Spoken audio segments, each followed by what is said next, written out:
Bienvenidos a Terra Incógnita.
Pues bienvenidos una semana más a Terra Incógnita. Como habéis podido escuchar al principio, hoy tenemos una nueva voz. Y es esa voz que de vez en cuando se hace habitual en el programa, que no es otra que la de mi primo Edgar. ¿Qué tal? ¿Cómo estás? Buenas tardes.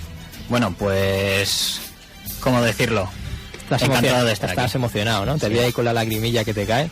No, eso es sudor. Eso es sudor. Bueno. Y bien, ¿quién sería... pues el que es el comandante de este barco? Yo no lo soy, porque yo soy el capitán, porque estoy a los mandos técnicos.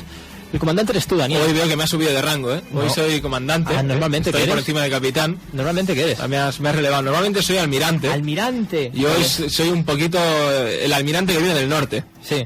¿Por qué? A ver. ¿Por qué? ¿Por qué vienes del norte? Porque vienes de tierras de las sombras, de esas Escocia. Vengo de la Scotch, bruma, y vengo fresquito. Vengo fresquito porque me he traído el kilt. Lo de tierra de las sombras lo digo porque Escocia, Scotch quiere decir sombra, ¿no? Y Scotland es tierra de las sombras, ¿o me equivoco? No lo sé, no puedo corroborártelo. Pues te haría falta porque creo que tengo razón y siempre me hace falta que me corroboren los datos, porque ¿quién sería yo sin ti? Yo, Alejandro, el que dirige Terra Incógnita. Yo proponemos un programa muy curioso en el cual hemos bautizado como el bestiario de Terra Incógnita, en el cual, pues por ejemplo, Edgar nos ofrecerá diversas descripciones de criaturas que podrían pasar a formar parte del mundo de la criptozoología, pero serían unos bichos que propiamente no habría los suficientes datos como para atribuirles una existencia real. Por eso entrarían a formar parte más bien de un mundo mitológico. Tú, Daniel, pues como bien has dicho, te vas a remontar un poco a esas culturas y esas tradiciones del norte, y me parece que en otros países de Escocia, ¿no? Saldrás, como por ejemplo en Alemania. Bueno, en Alemania hay algunos casos, pero sobre todo los más compartidos son en el caso de Irlanda, por ejemplo, que en uno de estos seres que luego comentaré, como sería por ejemplo un gran clásico, como es el de la Banshee, pues hay que el de la Banshee en realidad es irlandés, porque la variante escocesa es la Banshee, que se escribe de forma diferente y tal, y como luego veremos, pues también cambia un poco el mito, ¿no? Pero bueno, sí, me centraré pues en esas zonas, ¿no? De la Britania celta propiamente dicha. Y aparte de comentar estos clásicos, pues también comentaré otros no tan conocidos como el llamado Co-Caminante, los Duergar o, por ejemplo, el Grim de la Iglesia. El Grim de la Iglesia. Pues por mi parte será criaturas o seres mitológicos de la cultura propiamente asiática, tanto de China, de Corea como de Japón. Ya lo veréis, no adelantemos de qué irá en detalle más el monográfico, sino que vamos a hacer, pues ¿qué vamos a hacer, Daniel? Empezar Como siempre, la sección de las noticias.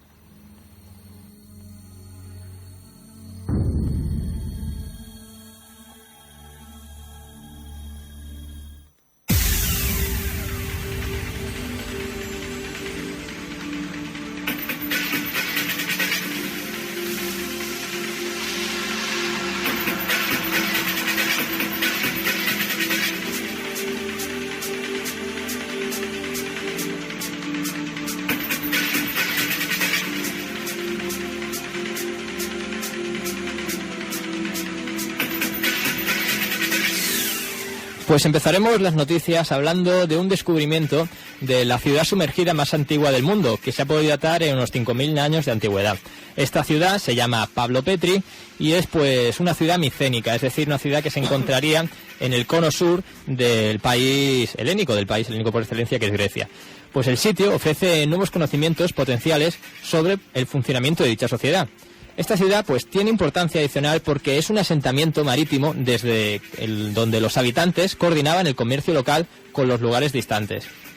Pues con el proyecto de arqueología submarina que conlleva pues esta ciudad, Pablo Petri, se busca averiguar, entre otras cosas, cuándo exactamente fue habitado el lugar y, mediante un estudio sistemático de la geomorfología del área, cómo se hundió la ciudad. Pues este verano de este año, el equipo realizó una detallada exploración digital submarina y estudió los restos estructurales que hasta ahora se pensaban que pertenecían al periodo micénico, que es un periodo que correspondería entre los años 1600 y 1000 a.C., pues dio como unos resultados que superaron todas las expectativas, ya que las investigaciones revelaron otros 9.000 metros cuadrados de nuevos edificios, así como cerámicas que sugieren que el lugar estuvo ocupado durante la Edad del Bronce, desde al menos el año 2800 a.C. hasta el 1100 a.C. El trabajo está siendo realizado por un equipo multidisciplinario conducido por Elias Spondilis, del Orfanato de Antigüedades Submarinas del Ministerio Helénico de Cultura en Grecia, y John Henderson, un arqueólogo submarino del Departamento de Arqueología de la Universidad de Nottingham. Bueno, pues es un hallazgo de notable éxito para el gobierno griego y, bueno, pues no me gusta eso como ha empezado el titular de la noticia, que dice la ciudad sumergida más antigua del mundo.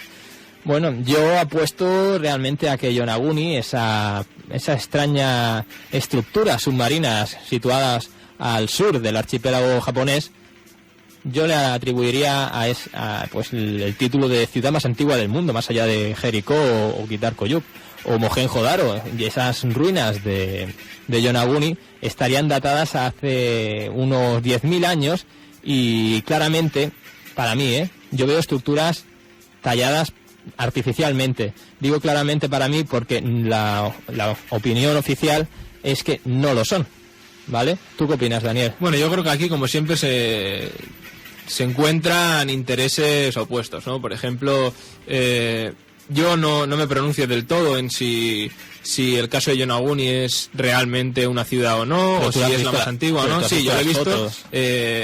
Hay cosas que la verdad son bastante extrañas, que parecen claramente artificiales, pero bueno, no soy geólogo, en fin, no me posiciono demasiado en eso, pero lo que sí que veo claro es que, por ejemplo, por parte de las instituciones japonesas hay un claro interés en promover la tesis de que es la ciudad... No, las instituciones japonesas no... Bueno, no me refiero a instituciones en el sentido de gubernamentales ni nada, sino pues a organismos científicos japoneses tienen mucho más interés en esto, como es lógico que no, por ejemplo, pues organismos de arqueología europea, que al contrario pues les interesaría más la tesis de defender que la ciudad sumergida más antigua pues estaría en Grecia. O acuérdate de esa pirámide que supuestamente estaría en Yugoslavia. También. Que acabó siendo una montaña completamente natural, aunque siguen las dudas de que pueda seguir siendo una de las pirámides más grandes de toda la historia. Daniel, tu segunda noticia nos habla de... Pues nos habla un poquito de cadáveres, ¿eh? No vamos a hacer ahora aquí tampoco una novela gótica, pero el caso es que ¿qué pensarías si yo te comentara que ahora es posible, o se cree que podría empezar a ser posible hacer autopsias sin hacerlas realmente, sin abrir un cadáver? ¿Como en el juego de Expediente X? Pues sí, pero más o menos, digamos que con un cadáver real, pero sin necesidad de abrirlo. Es como si... ¿Con tecnología 3D?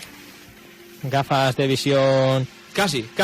Bueno, el caso es que una autopsia virtual ha conseguido determinar la causa de la muerte de una persona sin abrir el cuerpo. Un equipo de investigadores de la Universidad de Berna, en Suiza, ha desarrollado con éxito un método de autopsia virtual, pues esto, que permite identificar la causa de la muerte sin necesidad de abrir el cadáver. Este método, que permite detectar entre el 60 y el 80% de las lesiones internas, se sirve de un escáner óptico en 3 dimensiones que combina el escaneo de superficie con resonancia magnética, tomografía computerizada, angiografía y biopsia post-mortem.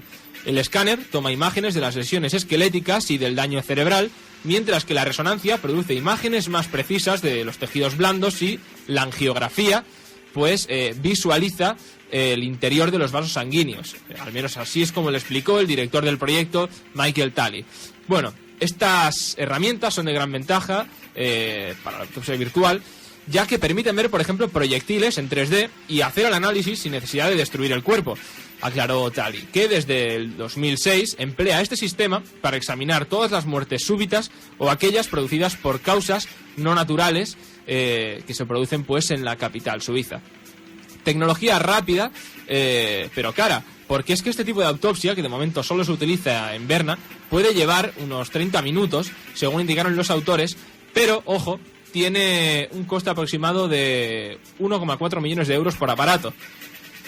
Pese a que inicialmente hubo un escaso interés por el proyecto, el equipo de Talley recibe en la actualidad pedidos de lugares tan diversos como Australia o los países escandinavos. No obstante, los responsables del proyecto creen que es poco probable que las autopsias virtuales reemplacen pronto a la vieja técnica pues con un escalpelo, un procedimiento muy antiguo que aún es el estándar de oro. Pues no sé qué decirte, no me extraña nada que no tenga tampoco, no provoque mucho entusiasmo, porque si tienes que gastarte pues 1,4 millones de euros en el aparatito, además siempre será más fiable, ¿no? Pues la opinión de un forense que está viendo el contenido del cuerpo, por así decirlo. El contenido exacto. El contenido exacto de primera mano. Pues no lo sé, yo creo que tarde o temprano sí que se llegará a desarrollar una tecnología, pues como podía yo haber intuido, rollo visión rayos X, que en el futuro pues puedo pensar que a la gente cuando desee enterrar a sus muertos y hacerle el ritual, pues no quiere que, por así decirlo, no querrá que se le profane mucho, que se les haga heridas, y les será más práctico, y esto estará en el futuro como algo habitual, el verlo mediante rayos X y ver cuál fue la causa de la muerte o si están bien todos los órganos. Eso yo creo que se podrá hacer, pero de momento me suena a que va a ser pues como una especie de esnovismo, así que solo unos pocos se podrán permitir, y que bueno, de momento no. Bueno, pues ahora Edgar nos trae pues la noticia curiosa, ¿no?, de la semana, una noticia que ha aparecido también publicada en una web, que es la fuente de esta noticia, pues una web también un poco peculiar, ¿no? Pues ¿De qué trata esta noticia, Edgar? Pues vamos a ver, ¿qué pensaríais si os hablo de hacker y calentamiento global? Pues que no tiene nada que ver.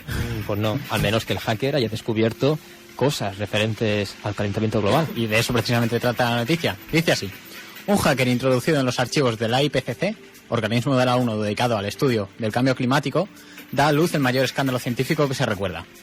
Los creadores del dogma del calentamiento global han sido puestos en entredicho.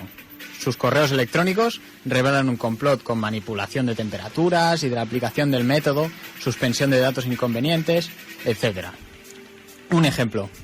Michael Mann explica cómo destruir una revista que ha publicado documentos científicos sobre el clima contrarios al calentamiento.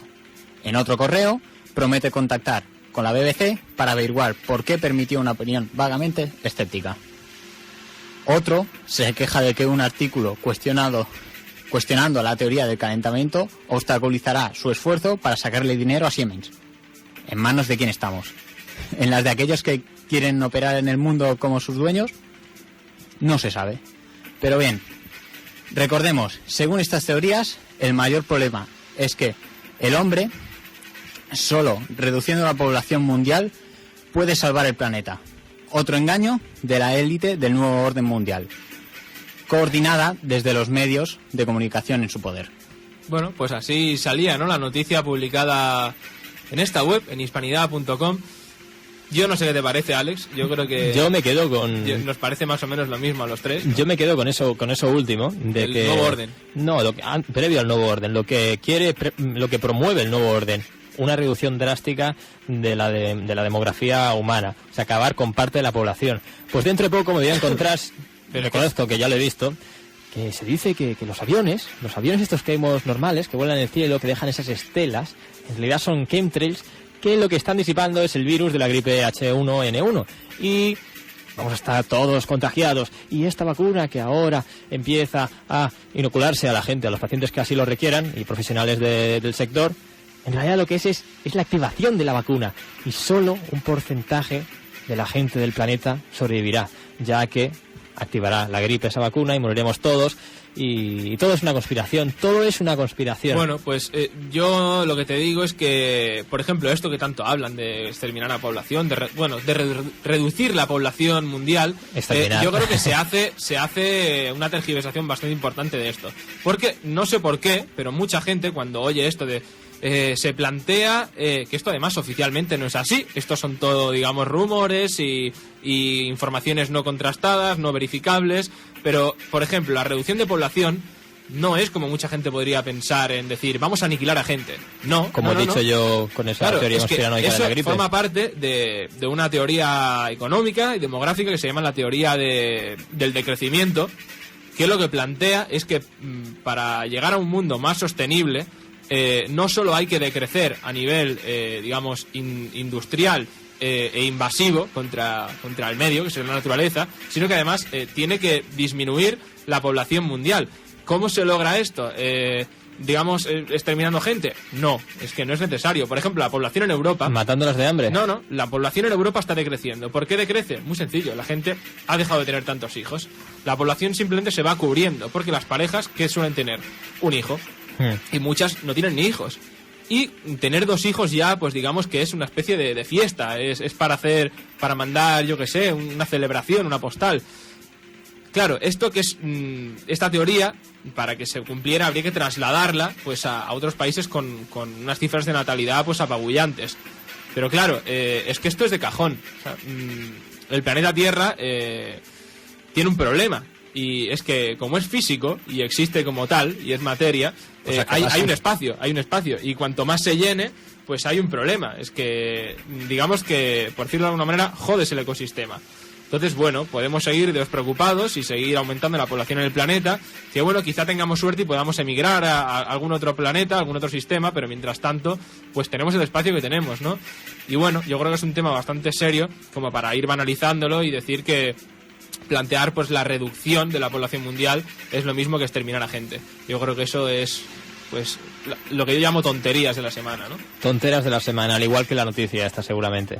Sí, es que bueno, ya veremos en qué queda esto, pero bueno, un hacker del que no se da nombre, unos correos electrónicos que no se publican, en fin. Yo solo te recuerdo, Daniel, que uno de los hackers más famosos de los últimos tiempos, que fue aquel que tiene un poco así cara de Stephen King, digo yo, no sé si sabes a quién me refiero, que lo acusaron de haber entrado en los archivos de la CIA o del FBI o del Pentágono, no lo recuerdo muy bien. Sí, total, que está en la cárcel ahora. Sí. Pero curiosamente este hombre figura como miembro de la asociación aquella del proyecto Camelot, del que hemos hablado en el programa cuando nos referíamos y hicimos el programa de la cumbre exopolítica en Europa. Y ya sabemos lo que opinamos del proyecto Camelot, ¿no? Bueno, sí, a ver, hay pues muchas cosas que no dejan de estar interesantes, pero también hay mucha creencia ahí dentro, Pues ¿no? Esto es un poco proyecto Camelot, es lo que te quiero decir. Bueno, afortunadamente el proyecto Camelot no es tan así. No es tan así, pero es un poco proyecto Camelot, que hay que cogerlo por pinzas antes de decir la última palabra. Sí. ¿Qué os parece si empezamos a abrir las páginas de este bestiario que hemos preparado hoy? Pues perfecto, adelante.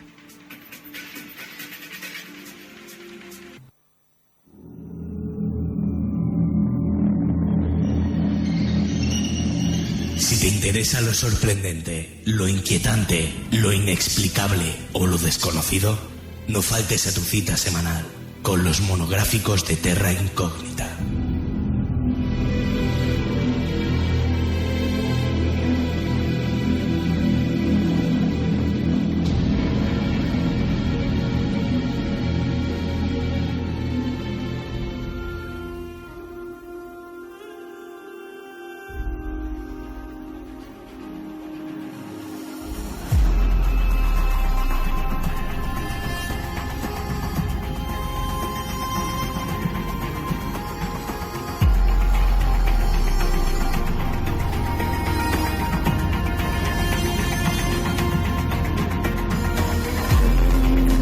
Pues como hemos anunciado al principio del programa, hoy en el monográfico de Terra Incógnita vamos a abriros y vais a escuchar lo que hemos escrito en este bestiario, en este libro, en el cual os explicaremos pues las características y daremos a conocer pues criaturas típicas y atribuidas a folclore, a la mitología o a otras temáticas como serían la criptozoología, que serán los que concretamente, en algunos de los casos, que nos contará Edgar. Tú, Daniel, por ejemplo, nos vas a hablar de seres del folclore de las tierras altas de Escocia y de Irlanda. Me parece que vamos a empezar hablando de la Banshee, ¿no? Pues antes de que empieces a hablar, yo sé que a ti te gusta, que también te viene siempre la temática, así que te he puesto esta canción que se llama Heart Love Song, que está relacionada con estos mundos de la cultura irlandesa. Y bueno, la Banshee. ¿Quién es la Banshee? La Banshee también hacía una especie de sonido, ¿no? La Banshee que ha pasado a la historia como una de las leyendas más famosas de la cultura celta y erróneamente atribuida, en concreto, al folclore escocés, cuando en realidad se trata de un mito, una leyenda, que tiene origen en el norte de Irlanda, en la zona del Ulster. Bueno, la Banshee, famosa por ese grito, ese aullido que suena en mitad de las noches y se dice que augura, ¿no?, la muerte de alguien presente. Al menos así es como ha pasado a la historia. Pero la Banshee en realidad pues es lo que podríamos llamar un espíritu de la muerte, en este caso irlandés. Y bueno, en realidad el nombre, que viene del irlandés Beanigue, no sé cómo se pronuncia, lo digo como se escribe, que significaría literalmente la pequeña lavandera del vado. Algo que, pues, más adelante pasaré a comentar, que la pone en relación pues con otros asuntos, otros seres. Pero bueno, pues la Banshee en sí, esa figura clave en el folclore. En realidad, siempre el caso de la Banshee ha llegado, digamos, a la cultura popular contemporánea como una cosa muy terrorífica, ¿no? Es como que si la oyes gritar es que te vas a morir o algo así. El grito de la Banshee. Sí, no, o que te mata el grito. No es necesariamente eso. Era simplemente pues una especie de espíritus, lo que correspondería luego pues en carne y hueso a las plañideras, ¿no? Que eran estas señoras de los pueblos a las que la gente importante les pagaba para que fueran al funeral y lloraran por la pena del hombre. Pues bueno, en el caso de la Banshee, que también pues viene del nombre Beanigue, que bueno, no sé cómo se pronunciará en gaélico, pero significa pequeña lavandera del vado, porque muchas de las veces en que se ha visto, este espectro se lo ve en las zonas de los vados de los ríos, donde se puede cruzar, que el río pues siempre tiene esa simbología, ¿no?, de como paso hacia el otro lado, ¿no?, como casi todo lo tenga que ver con el agua. Quedémonos con esto de las vedas de los ríos. Sí, porque casi todos los seres estos feéricos, espectrales, que tienen pues presencia, ¿no?, en las culturas célticas del norte de las Islas Británicas, casi siempre están cercanos al agua, como por ejemplo luego nos comentará Edgar el Kelpie, ¿no? Pues en el caso de la Banshee se dice que se encuentra a veces esta aparición, ¿no?, pues en forma de una mujer joven que está llorando en mitad de un río, que está en mitad de la nada, que no tiene sentido que esté ahí, y está lavando unas ropas que no son otras ropas que las ropas que el muerto va a llevar en el funeral. Pues bueno, si te parece, te leo un testimonio de una tal Lady Honor O'Brien que contaba, ¿no?, pues una experiencia que tuvo de ver directamente a una Banshee, pues, y la contaba en un libro que se llama Las Memorias de Lady Fanshawe, que supuestamente pues vivió entre 1625 y 1676, ¿no?, que es la edad de oro de donde conservamos muchos datos de este tipo de folclore pues irlandés y escocés. Bueno, el relato comenzaba así. Lady Honor O'Brien, en realidad, o sea, me había confundido, no era la autora, sino que era la que hizo de anfitriona a la escritora, que era esta tal Lady Fanshawe, ¿no? Pues bien, Lady Fanshawe contaba lo siguiente: permanecimos allí 3 noches. La primera noche me sorprendí estando en la habitación, cuando alrededor de la 1 oí una voz que me despertó. Aparté la cortina y en el marco de la ventana vi a la luz de la luna a una mujer inclinada en la ventana. A través del marco, vestida de blanco, con el pelo rojo y el rostro pálido y cadavérico. En voz alta y en un tono que nunca había oído antes, dijo 3 veces: un caballo, un caballo, un caballo. y después, con un suspiro más parecido al viento que al aliento, desapareció, y su cuerpo me pareció más semejante a una nube espesa que dotado de substancia. Estaba tan asustada que se me pusieron los pelos de punta y la camisa de dormir se me cayó. Sacudí y pellizqué a tu padre, que no se despertó mientras yo pasaba por ese trastorno, pero al final se sorprendió mucho de verme tan asustada, y más aún cuando le conté lo sucedido y le mostré la ventana abierta. Ninguno de los dos volvió a dormir aquella noche, pero me entretuvo contándome cómo estas apariciones eran mucho más corrientes en este país que en Inglaterra, y llegamos a la conclusión de que la causa de ello era la gran superstición de los irlandeses y a la ausencia de fe instruida que los defendería del poder del diablo, que esto está muy activo entre ellos. Hacia las 5, la dueña de la casa vino a vernos diciendo que no se había acostado en toda la noche porque un primo suyo, un O'Brien, cuyos antepasados habían sido propietarios de la casa, había querido que ella se quedara con él en su habitación y que había muerto a las 2. Y dijo: espero que no hayan tenido ninguna molestia, porque es costumbre del lugar el que cuando alguien de la familia se está muriendo, una forma de mujer aparece en la ventana todas las noches hasta que aquella persona ha muerto. Oye, como quien no quiere la cosa, es costumbre. Yo me estoy riendo de todo el rato, ¿eh? Sí, no, ya lo veo, es que yo en un principio pues no parece que fuera nada raro, ¿no? Parece la típica aparición de un espectro normal y corriente. Pero pues allí los O'Brien esto pues tienen la tradición de que cuando... Siempre, cuando va a morir alguien dicen, no pasa nada, esta señora aparece en la ventana y llora, no te asustes. Pero me quedo con el detalle de, fuimos a pasar la noche en el cuarto y a las 2 murió. Sí, y a las 2 murió. Es una cosa, ¿en qué circunstancias moriría el pobre? Y aparece la señora. Lady Fanshawe sigue comentando y decía, esta mujer, hace muchísimos años, está hablando del supuesto espectro, hace muchísimos años quedó embarazada del dueño de este lugar, que la asesinó en su jardín y la arrojó al río que pasa bajo la ventana. Pero la verdad es que no pensé en ello cuando les alojé aquí, ya que esta es la mejor habitación de la casa. Apenas dimos ninguna respuesta a sus palabras, pero decidimos marcharnos enseguida. Bueno, hay otro testimonio de Lady Wilde, que ya tiene, pues digamos, fue 200 años más tarde, ya casi pues en pleno siglo XIX, en el que decía, a veces la Banshee adopta la forma de alguna dulce virgen cantora de la familia que murió. La virgen cantora. Sí, que murió joven y que además ha recibido la misión por parte de estos supuestos poderes invisibles, feéricos, de convertirse en heraldo del destino para sus parientes mortales. O sea, es decir, esto que comentaba antes, ¿no? De que son como espíritus familiares, como los romanos pues tenían sus espíritus de los antepasados, que se dice que habitaban bajo los suelos de las casas. Hombre, no era muy original, ya que los enterraban debajo de la casa. Pero bueno, se dice que también puede verse por la noche en forma de una mujer envuelta en un sudario y agazapada bajo los árboles, que se lamenta con el rostro oculto por un velo.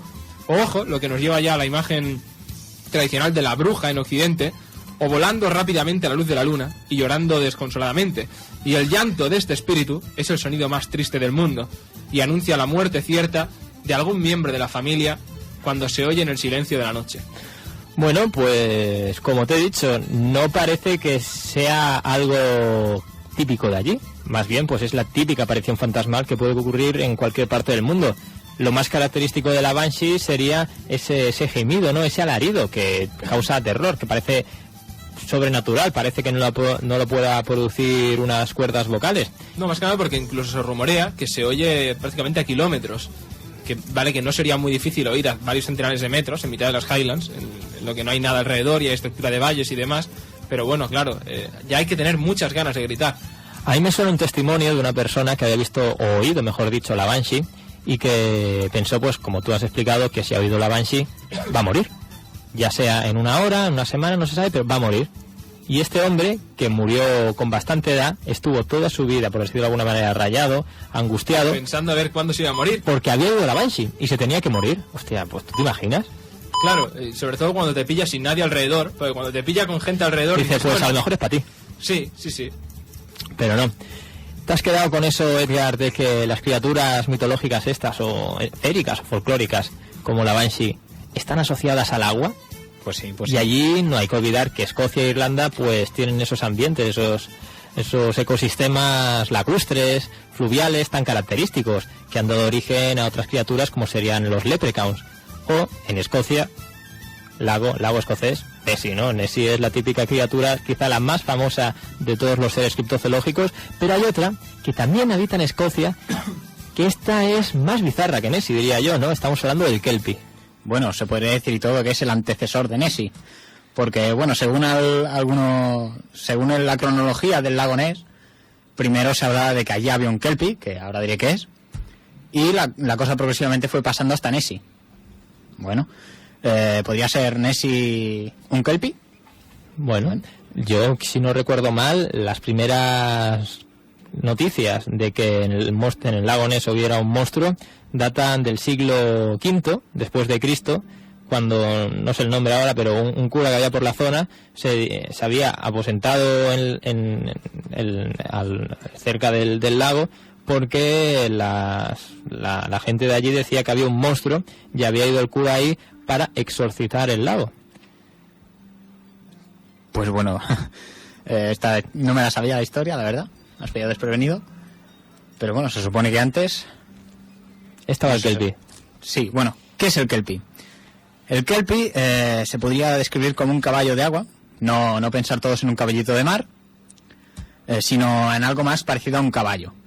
Bueno, el Kelpie estaría catalogado más o menos en el mismo género que las hadas y los duendes, y este sería un espíritu del agua que habita en los lagos principalmente, y tendría un carácter ya algo más maligno. Este ya no es que sea predictor de la muerte, como la Banshee, sino que ya es más causante de ella. Aunque el Kelpie generalmente se muestra con forma de caballo, puede adoptar diversas formas, pero con las que más se ha visto han sido con forma humana y con forma de caballo, o hipocampo, que el hipocampo, para quien no sepa lo que es, son los caballos que tenía de Poseidón tirando de su carro, que serían una especie de caballos con patas, bueno, con colas de pescado. Con colas de pescado, sí, o monstruo marino. Pues bien, los Kelpies con forma humana se suelen representar perdón. ¿Qué te ha pasado? Psicofonías. Las voces sin rostro, tío, que se manifiestan es aquí. El Kelpie que está pegando coces contra la pared. Sí, sí. Bueno, pues el Kelpie, que podría aparentar distintas formas, toma forma humana principalmente y forma de caballo.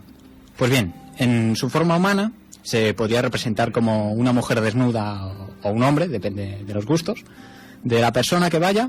Y bueno, esta mujer o hombre desnudo se intenta ganarse la confianza de los viajeros que pasan por estos lagos, y después de haberse ganado su confianza, los lleva hasta el lago y los lanza a lo más profundo de él. Los engaña, exacto. Para matarlos. Bueno, después lo diré, pero es que hay una diferencia más o menos evidente entre los kelpies que viven en agua salada o en agua dulce. Pues bien, los de agua salada solo se limitan a darle un chapuzón al viajero incauto, mientras que los de agua dulce, estos serían los más peligrosos, ya que devoran al viajero, dejando solo sus entrañas.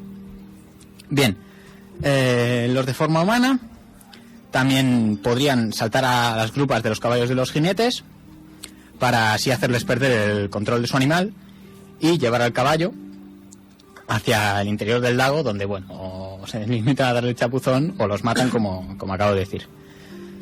La otra forma más común, que sería la de caballo o hipocampo, sería de color generalmente negro o blanco, de un caballo de tamaño muy grande.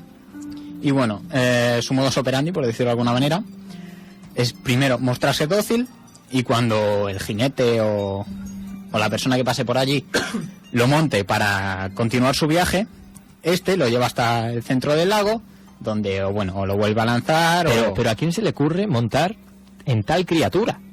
Bueno, pero a ver, se supone que tomaba forma de caballo. Ah. No sé si tú ves un caballo hermoso, blanco o de color negro por el campo y tal. Estamos hablando de probablemente, cuando aparecen estas leyendas ya publicadas en libros, siglo XVI, XVII, no todo el mundo podía permitirse un caballo. Lo más obvio es que uno fuera por allí y dijera, hombre, pues los caballos que solo se los podía permitir un noble.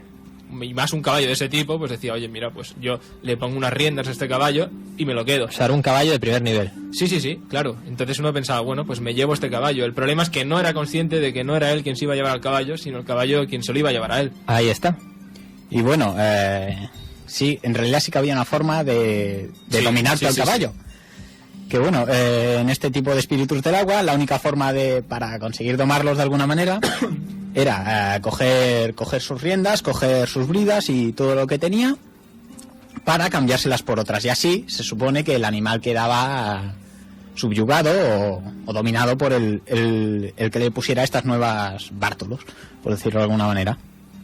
Claro, todo esto había que hacerlo en movimiento, cuando el hombre intentaba, el kelpie, esta cosa que podía tomar varias formas, pues intentaba llevarte al agua, lo cual no debía ser muy fácil. Pero bueno, hay una cosa muy curiosa esto del kelpie, hay una historia muy simpática que cuenta pues un autor llamado Grant Stewart en un libro que hizo que se llama Popular Superstitions, y contaba pues como un atrevido MacGregor del clan de este clan tan famoso escocés que eran los MacGregor, apodado Wellox, pues como comentaba Edgar, le quitó la brida al kelpie, que se decía que tenían pues estas bridas mágicas, ¿no? Entonces el kelpie, pobrecito, le rogó que se la devolviera. O sea, un caballo que habla, ojo. Pero el hombre dijo, no, o sea, tú eres un kelpie, yo te he quitado la brida y ahora te las vas a ganar. Pues nada, el hombre decidió quedarse la brida y le puso una pues que llevaba él, ¿no? Y entonces decidió pues quedarse esta brida pues para hacer actos de magia, ¿no? Porque se decía que tenían propiedades milagrosas. Y por otra parte, como decía, pues le puso la brida humana para someterlo a su voluntad. Chambers nos dice que en una ocasión Graham de Morphy embridó a un kelpie y lo utilizó para arrastrar piedras, ya ves tú, pobrecito, destinadas a la construcción de su nuevo castillo. Cuando el castillo estuvo construido, le quitó la brida y el pobre y mortificado kelpie se arrojó corriendo al río, pero a mitad de camino se detuvo y dijo: ¡ay, lomo dolorido y huesos doloridos de arrastrar las piedras del señor de Morphy! El señor de Morphy nunca prosperará mientras el kelpie viva. Y a partir de entonces, la desgracia se cebó entre los Grahams de Morphy mientras duró su vida. Claro, no se le dan a cuenta embridar a un kelpie. No se da cuenta, pero ¿sabes de qué me he dado cuenta yo? No tenías que soltarlo nunca. Porque como lo soltaras, traición. ¿Sabes de qué me he dado cuenta yo? De que todo está relacionado. ¿Qué era lo que oyó esa chica, no me acuerdo qué típico apellido irlandés tenía, cuando vio a esa criatura, ese fantasma, esa banshee? Oyó que decía unas palabras que eran caballo. ¿Se referiría al kelpie? Se referiría al kelpie, se referiría... que no lo sabemos. Igual es que el muerto... pues quizá se fue al lago con un kelpie o algo, y pero lo claro, es decir. que no tenía ningún sentido, porque como comentaba antes en el testimonio de esta Lady Fanshawe, el fallecido murió en su cama y se supone que haciendo pues lo que estaba haciendo, porque ya había quedado con la amiga, que dice, y nos fuimos al cuarto juntos, y a las 2 murió. ¿Qué consumían? Pues, quién sabe, se estaban tomando un doble malta o algo y se pasaron con la dosis.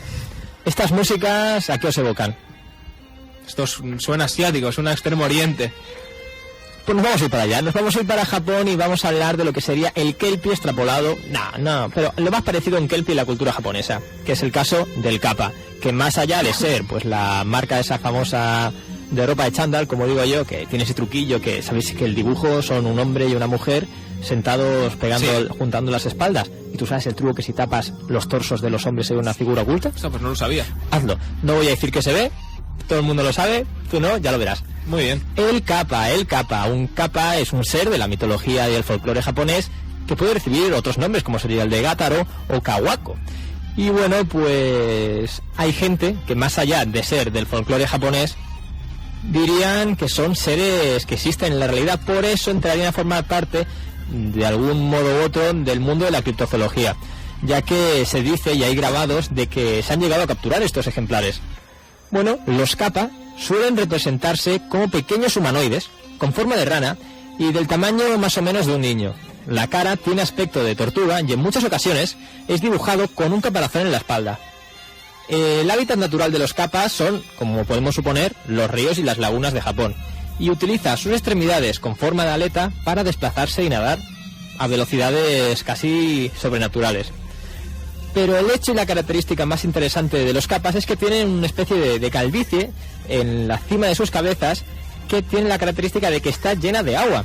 Se trata de una cavidad pues que está rodeada de pelo, y según la leyenda, los kappas son muy poderosos y toda esa energía que tienen viene del agua que contienen en sus cabezas.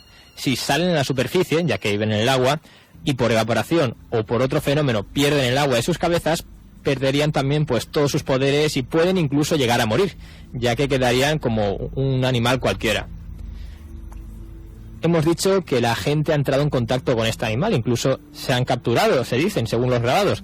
Pues podemos deducir que existe un comportamiento, y el comportamiento ha quedado registrado en la historia del folclore japonés como, bueno, pues le ha tocado ser el malo al kappa. Es uno de los personajes más malos de los cuentos tradicionales japoneses. En las historias, pues los kappas tienen la costumbre de tirarse unas flatulencias muy fuertes, o también, como puede parecer algo normal en la sociedad japonesa, cuando vemos pues los mangas, pues que el kappa no es menos, y es que una de sus mayores aficiones es mirar a muchachas escondidas mientras ellas se desvisten, o también lo que hacen los kappas es robar hortalizas en los huertos, o lo más ya macabro de todo, que es lo que algo parecido hacía el kelpie, es lo de raptar a niños o mujeres. ¿No digo nada?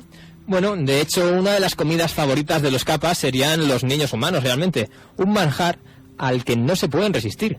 Y según diversas interpretaciones, los kappas absorberían la energía de sus víctimas chupándoles la sangre, al más puro estilo vampiro occidental.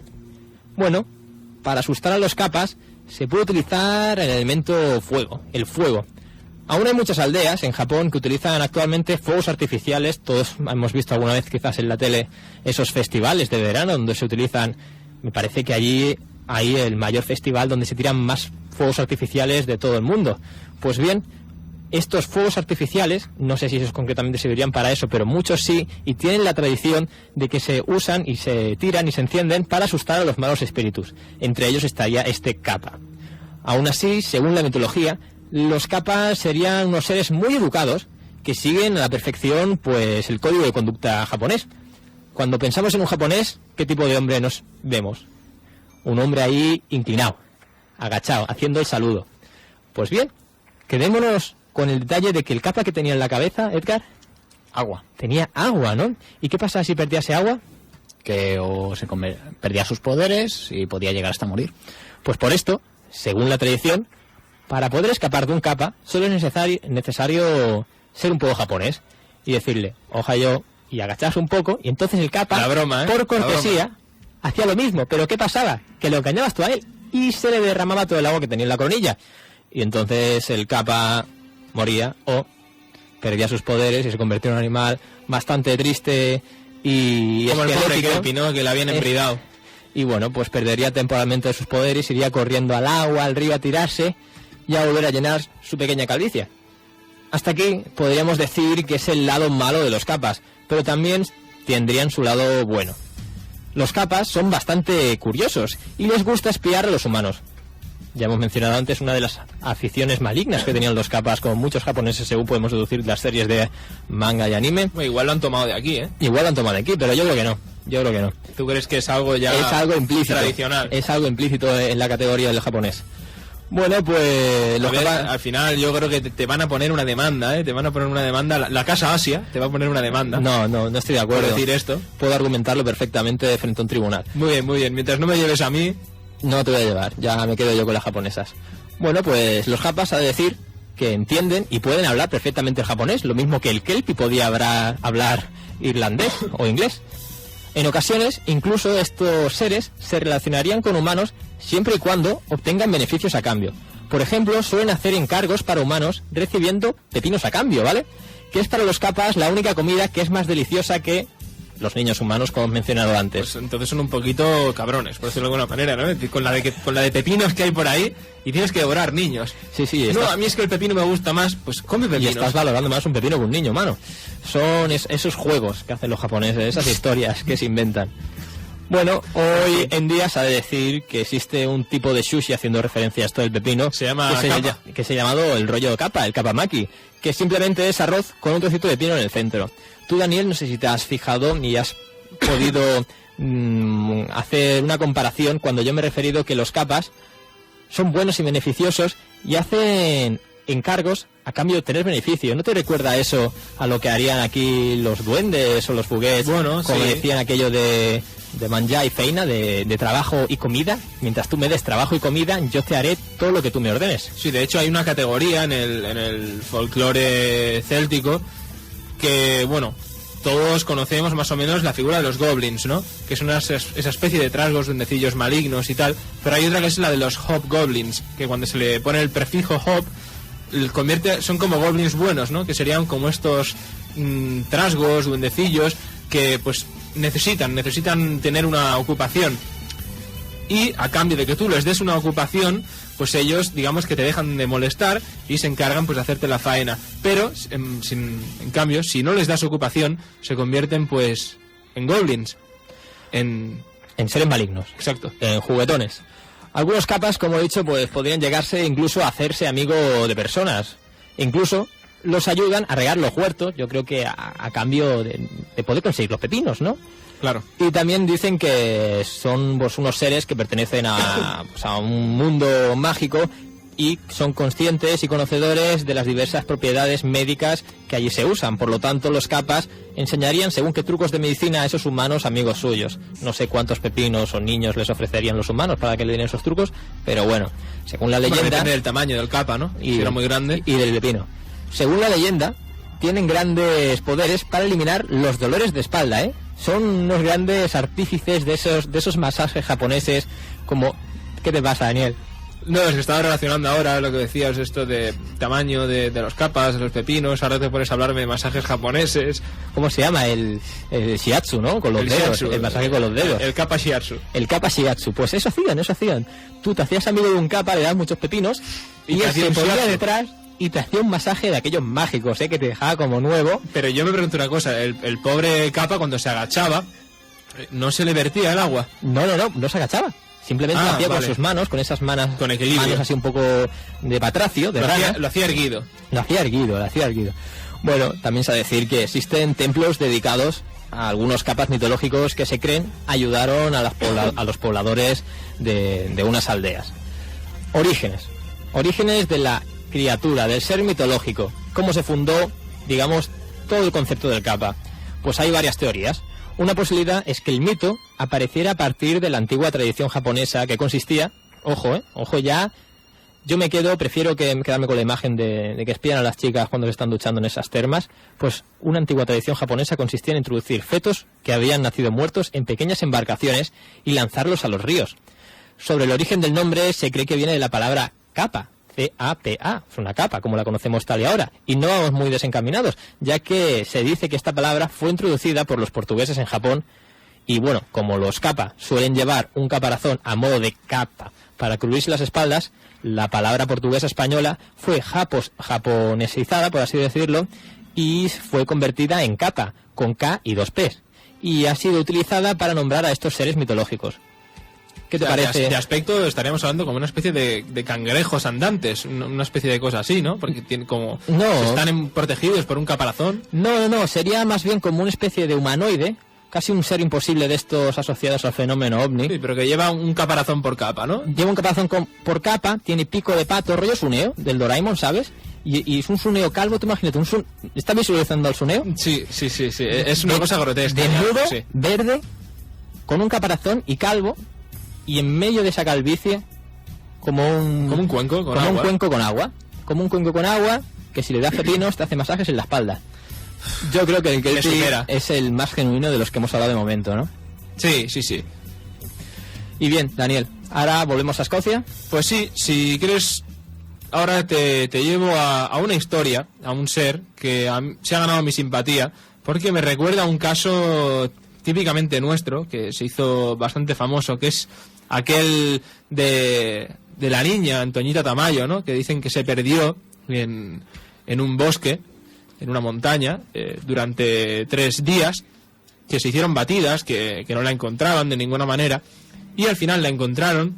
Pues completamente, sin haber pasado frío, sin tener miedo. ¿Y qué contaba ella? Aludiendo a que había estado protegida por una extraña señora que emitió una especie de luz, la cual ella lo denominó la señora Blanca, que la estuvo protegiendo, acurrucándola, y impidió que muriera en esos 2 días, 2 noches de frío intenso y poderla recuperar la sana y salva a los padres. Pues ¿Qué bien, te pareció? En el caso siguiente, que es típico de las Highlands escocesas, se da algo parecido. La apariencia del personaje no es, digamos, tan elegante o al mismo tiempo tan austera como el de las típicas damas blancas, sino que estaríamos hablando del Ghillie Dhu.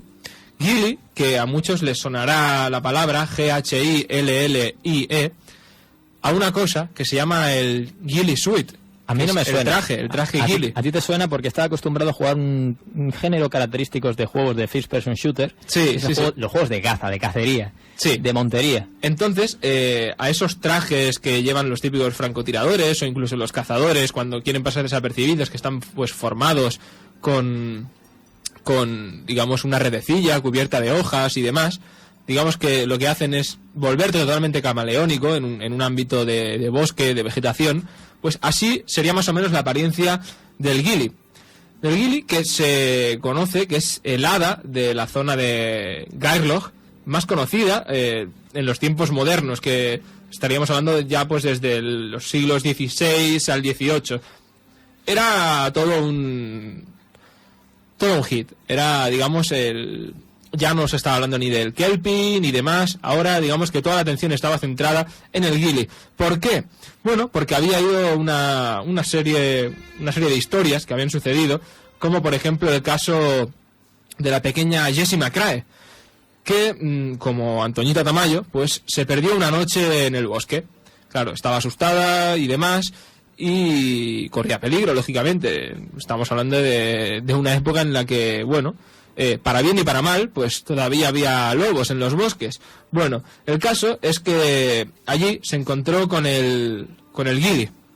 Y el Ghillie, pues, digamos que la acogió, la protegió y pasó la noche con ella. Bueno, ¿cómo era el Ghillie? Pues esto, se decía que tenía el pelo negro. Un tío listo. Y, bueno, es que, claro, no se sabe si era masculino o femenino, porque la mayoría de veces estos seres feéricos toman la forma literalmente que les da la gana, ¿vale? Pero en el caso del Ghillie, por lo menos siempre era fiel a una cosa. Era esto, tenía el pelo negro, muy largo, pero luego estaba todo cubierto por un vestido hecho de musgo y de hojas de árboles, ¿no? De aquí que luego se le diera a ese traje de camuflaje pues el nombre de Ghillie, que además lo comenzaron a usar pues los primeros digamos francotiradores, infiltradores británicos, del ejército moderno británico, que no está de más decir que además eran tropas que venían de las Highlands, era el cuerpo de las tierras altas de Escocia, del ejército inglés.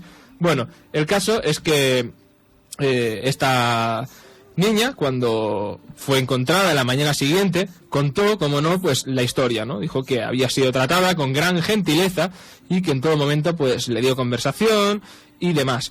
Ojo a esto de la conversación, porque no era la primera vez que se veía al Ghillie Dhu, pero sí que era la primera vez que el testigo afirmaba haber podido hablar con este ser. Al parecer es el único testimonio de las decenas de casos que hay que afirma que pudo entablar, digamos, comunicación con este ser. Bueno, a todo esto, pues el caso es que unos años más tarde, Sir Hector Mackenzie, de allí de la zona de Gairloch, que estaba pues casado con Jessie McCrae, que había crecido lo suyo, pues nada, digamos, interesado en la historia que contaba su mujer, que hacía referencia a cuando ella era pequeña y se perdió en el bosque, hablaba de este ser y demás, decidió, como no tenían otra cosa mejor que hacer los nobles de las Highlands, decir, oye, pues vamos a irnos de caza. Ya estamos cansados de cazar venados, de cazar caballos salvajes, de cazar kelpies, de embridar kelpies. Vamos a por el Ghillie. Ya ves tú, pobre Ghillie, que lo único que había hecho era salvar a gente. Uh-huh. Pero da igual, es lo mismo como, ¿vamos a matar un zorro? Vamos a matar un zorro. Bueno, es gracioso. Fueron a por el Ghillie. Tiene ese componente sobrenatural que llama la atención y dice, yo también lo quiero tener. Pues nada, ¿qué hicieron? Cogieron los mosquetes, los cargaron de pólvora y se echaron al monte. Estuvieron durante un día entero persiguiendo por la zona, un día entero y luego toda la noche siguiente persiguiendo al Ghillie. Estuvo pobre. Y nada, volvieron a casa al día siguiente. Como no, pues Jessie estaba aterrorizada porque los veía venir por el camino hacia la mansión y estaba diciendo, madre mía, que han matado a mi amigo el Gilly. Han matado al Gilly. Pero ¿qué pasó? Que afortunadamente vio que venían con las manos vacías. Ellos se cabrearon bastante con Jessie, la tomaron de embustera diciendo que no había que nada. no existía, que eso era una fantasía de pequeña y tal. Madre mía. Pero hasta ahí la leyenda continuó y siguieron produciéndose casos. Pero la culpa es de los cazadores y la claro, de claro, la niña. Claro, pero unos nunca, motivados ahí. Nunca fue cazado el Gilly. El Nunca. Gilly, así que se sospecha que todavía sigue ahí. Es el auténtico survivalista. Sí, sigue ahí camuflado con su traje en las Highlands y nadie lo encuentra. Quizá los cazadores pasaron por encima suyo y pisotearon al pobre Gilly, que tenía que mantener la boca cerrada para no delatarse. Claro, eso es lo que tiene que hacer cualquier francotirador, cubrirse con las hojas, ponerse en la distancia y no emitir ningún sonido. Pero bueno, el Gilly, ¿qué pasó con el Gilly al final? Pues esto, al final el Gilly, como te digo, no se cazó y hubo muchos más casos hasta que ya a finales del siglo XIX comienza a descender, ¿no?, la casuística y ya pues desde el siglo XX no hay ningún caso de aquellos corroborado ni en la prensa ni en las habladurías locales de que hiciera de nuevo acto de presencia. Y ahora cambiamos de tipo de música y nos vamos a Oriente Próximo. Pues sí, y también nos vamos del mar, nos vamos de las aguas, nos vamos de la tierra y nos vamos al aire. Porque vamos a hablar de un ave muy grande, el ave rock. El ave rock suena a que impone.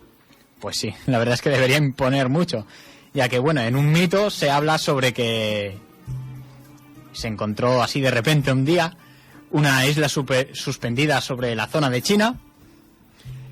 Y bueno, que al final esta isla resultó ser un ave de estas, un ave rock. O sea, era el pedazo de pájaro definitivo de los cielos. Era Pues lo más grande conocido. La verdad, sí. Otra historia la encontramos en Las Mil y Una Noches. En quien haya visto la película de dibujos animados de Sinbad, sabrá de qué va. Que bueno, Sinbad paró con su barco en una isla. En esta isla encontró una colina blanca. Y bueno, dijo, pues aquí pasó la noche, ¿por qué no? Y a la mañana siguiente se encontró que una nube gigante estaba tapando el sol. Pues bueno, después, muy a su pesar, descubrió que esa colina blanca era un huevo y que la nube gigante era la madre que vigilaba el huevo. Que era el ave rock. Exacto. Madre mía, pedazo de pájaro. Bueno, después el ave, el pájaro medio destruyó su barco, se tuvieron que ir de allí pitando y bueno. No me extraña, si el huevo se puede confundir con una colina, pues el pájaro que tiene que salir después en estado adulto, lo Pues mínimo sí. es que se cargue el barco de Sinbad y, Pues sí, y pues medio sí. mundo. Pues sí. Yo creo que ni Godzilla. Pues hombre, Godzilla, no sé, también tiene su...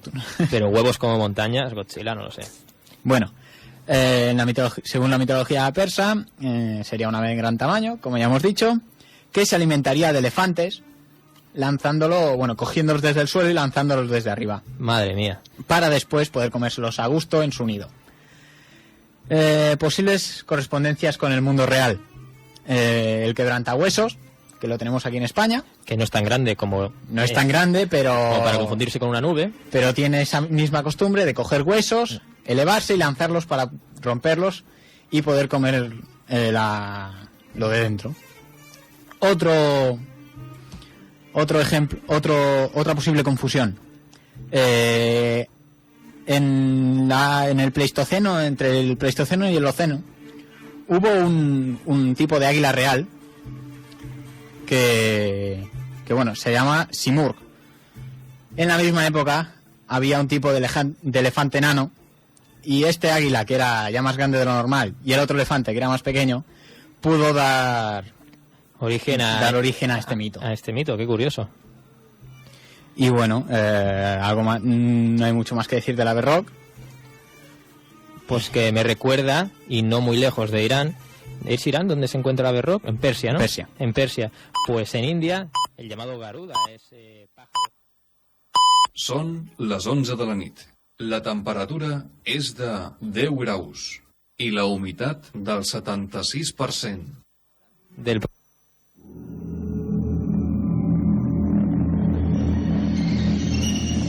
Si te interesa lo sorprendente, lo inquietante, lo inexplicable o lo desconocido, no faltes a tu cita semanal con los monográficos de Terra Incógnita.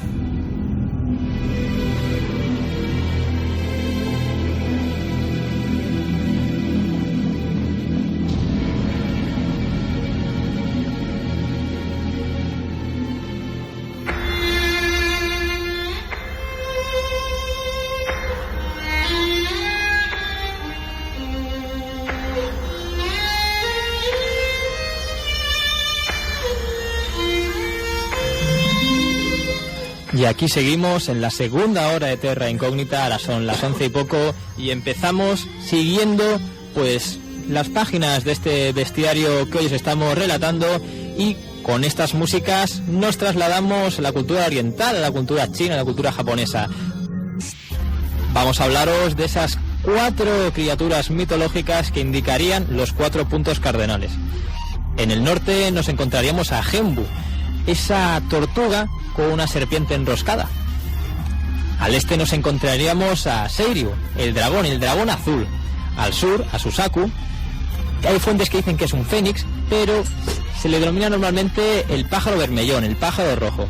Y al oeste finalmente nos encontramos con Byakko, el tigre blanco.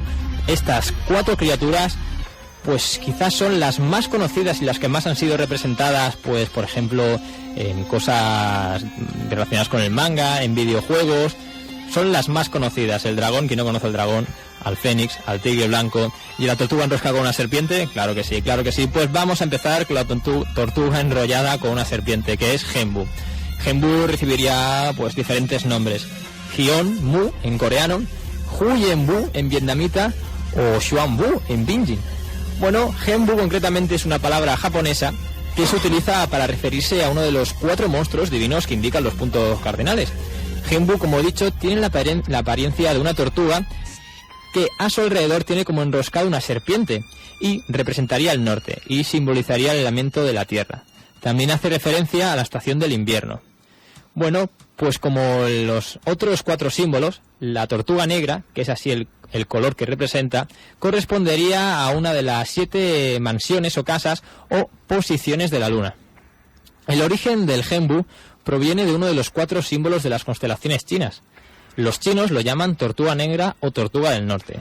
Y además de representar el norte, como he dicho, hace referencia al invierno, por estar al norte, al boreal. En la China antigua, la tortuga y la serpiente eran visualizadas como criaturas espirituales que simbolizan la longevidad. Es decir, que durante la dinastía Han, la gente pues con frecuencia usaba unos pendientes de jade con forma de tortugas. Bueno, debido a la gran influencia de la China antigua en Japón, los títulos honorables con frecuencia se referían a imágenes de tortugas. Luego, quedémonos que de un principio pues era algo como de prestigio, ¿no? La tortuga era algo que representaba el honor de una familia real, por eso utilizaban esos pendientes de jade con forma de tortugas. Pero luego hubo una leyenda la cual decía que las tortugas de sexo femenino eran incapaces de unirse a tortugas masculinas, pero solamente, eso sí, lo hacían con serpientes machos, de ahí a que el símbolo de Genbu sea una tortuga con una serpiente enroscada. Esto produjo el enojo de las tortugas masculinas y ellas pues mantenían la distancia. ¿Y qué decidieron hacer las tortugas masculinas? Pues orinar alrededor para ver que no volvieran a acercarse. Desde entonces, aquellos hombres cuyas esposas están teniendo amores extramatrimoniales con frecuencia se refieren a ellas como las tortugas, por no decir otra cosa. Por lo tanto, dejó de ser una figura de prestigio a ser una figura más bien... Todo lo contrario, ¿eh? Todo lo contrario. Tú fíjate cómo empiezan y cómo acaban las cosas, ¿eh? Que uno lo ve así fríamente y dice, pero no lo veo, o sea, no... Pero es que es así. O sea, si a ti te llaman tortuga alguna vez, o tortugo... Ahí en Japón, ¿eh? Ten cuidado.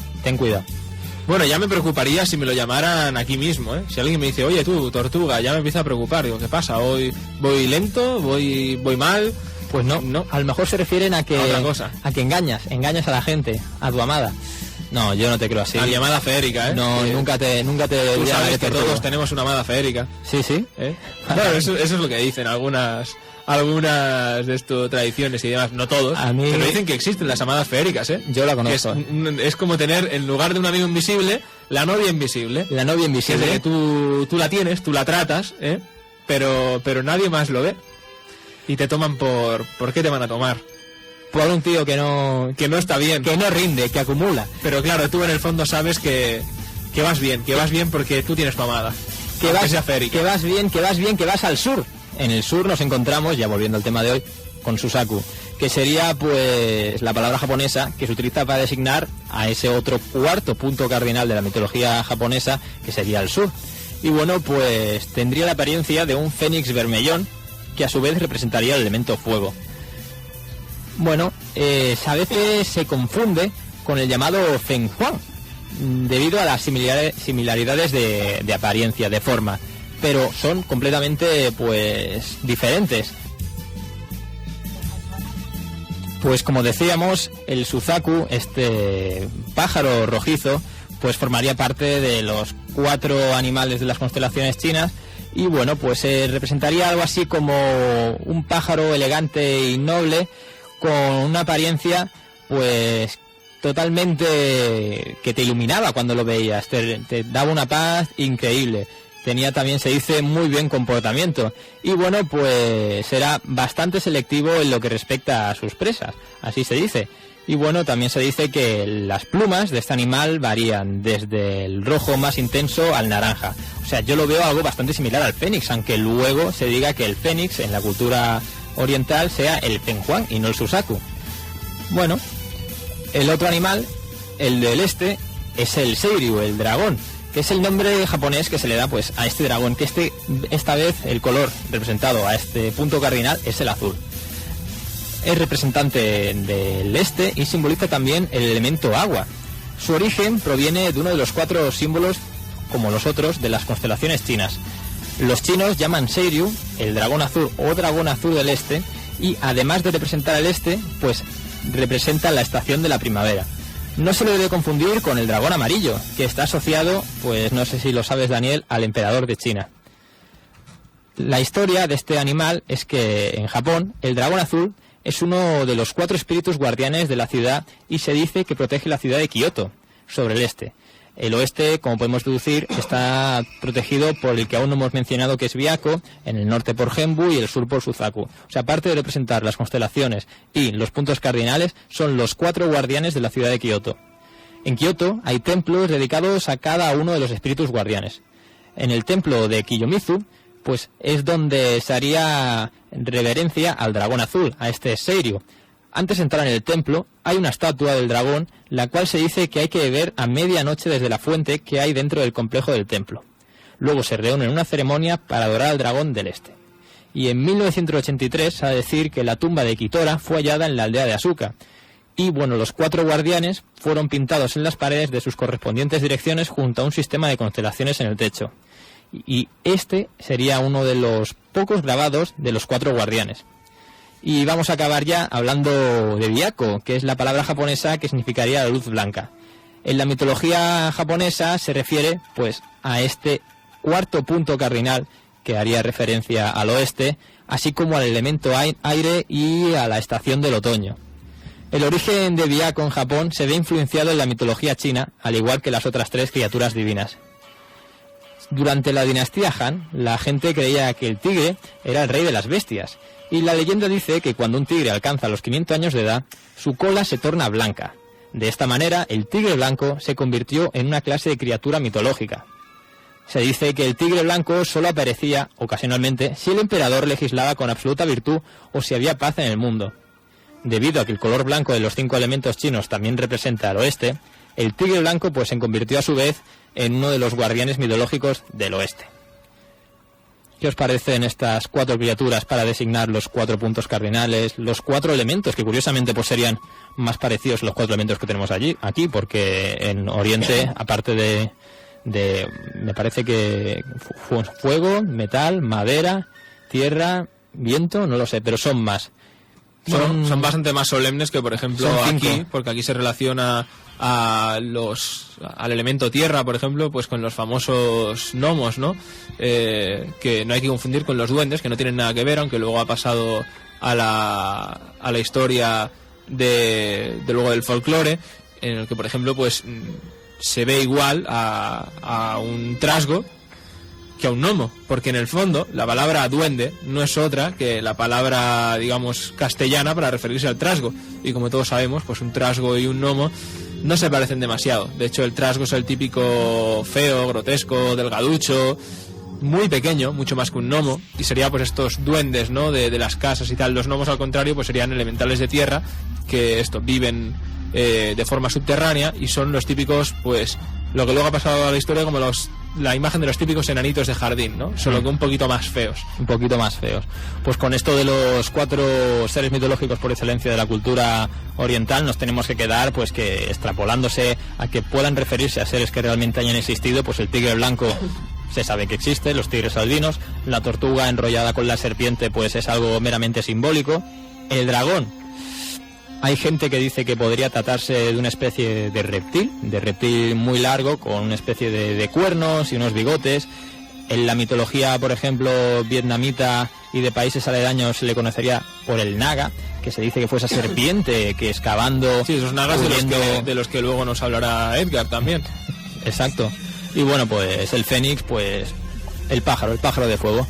Cambiamos de registro. Nos vamos a Norteamérica. Nos vamos a Norteamérica porque allí se da, no solo se dio, sino que se sigue dando, porque ya pertenece directamente pues a las costumbres, al folclore de la gente de la que vamos a hablar ahora, un caso relacionado con una especie de seres feéricos, propiamente dichos, pertenecientes al mundo de las hadas, que hacen un poquito de las suyas. Tienen un carácter ambivalente, entre directamente neutral la mayoría de las veces, aunque a veces ejercen como protectores, digamos que sin mucha piedad. Estamos hablando de la leyenda de la gente pequeña de los indios Passamaquoddy, que son pues una etnia, una tribu que no sería perteneciente solo esta leyenda a los indios Passamaquoddy, sino además también a otras que lo comparten, como serían los Nagumwasuk y los Mekumwasuk, que son estas tres tribus, pues tres grupos étnicos que digamos que habitan en la frontera del Pacífico, que se encuentra entre el territorio de los Estados Unidos y Canadá. Bueno, pues de estos indios, que actualmente pues apenas existen 1200 en la actualidad, se dice que emigraban desde el interior al mar en verano y se trasladaban tierra adentro en invierno. Se dice además que cuando se trasladaban, se mudaban de un sitio a otro, sus hadas, por decirlo así, se mudaban con ellos. O sea, eran como hablábamos antes de las Banshees, espíritus de clan. Formaban parte de su grupo. Bueno, el caso es que ahora todas estas tribus viven de forma permanente en dos reservas, ¿no? Cada una de las cuales pues tiene sus habitantes. Bueno, estos seres feéricos están, curiosamente, al contrario de lo que pasa tradicionalmente con la mayoría, están muy identificados, por ejemplo, con todo lo que sucede a los seres humanos. Y se dice, como por ejemplo las Banshees, que se les puede oír cantando lamentaciones cuando hay una muerte en la tribu, y por ejemplo divirtiéndose y danzando cuando se produce un matrimonio. Bueno, además de esto, por ejemplo, también hay un dato curioso en el que, por ejemplo, cuando se construyó una nueva iglesia en los años 30 del siglo XX, pues se dice que estos seres construyeron una especie de iglesia en miniatura, pues de piedra junto al lago. Quedémonos también con el tema del lago. O sea, son seres que siempre están asociados al agua. No sé por qué, pero por alguna extraña razón deben estarlo. Hablábamos del Kelpie, de la Banshee y del Kappa, ¿no? Del Kappa, ahora de estos seres. Sus poderes del agua. Parece Exacto. que estos seres también dependen del agua. Pues sí. ¿Puede que sean anfibios, pescados? No lo sabemos. De hecho, por la descripción no aparentarían serlo. Pero bueno, además se dice, por ejemplo, que la gente les oyó dar, cuando hablaba esto de referencia a la iglesia, que la gente pues estuvo oyendo durante toda la noche cómo se oían martillazos y cánticos por la noche, y que a la mañana, pues como no, se encontraron con esta iglesia. Un dato simpático de esta leyenda es que se dice que son muy conscientes de lo feos que son. O sea, te puedes imaginar, para que un ser feérico reconozca que es feo, ya tiene que ser feo, pero a mansalva. Bueno, el caso es que, como son tan feos, no les gusta que los vean. Se dice que incluso es casi mortal reírse de ellos. ¿Por qué? Y uno podría pensar, ¿por qué? ¿Mortal para ellos? ¿Se mueren ellos? No, es que, ojo, que son muy simpáticos y tal, hacen su vida aparte, imitan a los comportamientos humanos, pero no te metas con ellos, porque pueden pasar cosas que de aquí a un momento comentaré, pero de momento seguiré comentando, ¿no? Estas andanzas, ¿no?, que hacían esta clase de personajes y que supuestamente siguen haciendo ahí entre las tribus. Bueno, se dice que además una especie de pequeños tubos, de cilindros, de arcilla, que se encontraron en la playa de la reserva marina de aquella zona, pues son las pipas de estos seres, ¿no?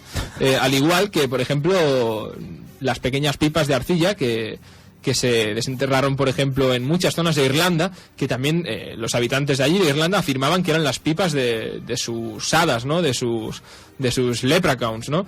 Bueno, el caso es que una anciana contó a la que, digamos, hizo famoso este caso, que es una antropóloga llamada Susan Stevens, que estuvo casada con el jefe de los Passamaquoddies. Claro, no toda la información se accede así porque sí.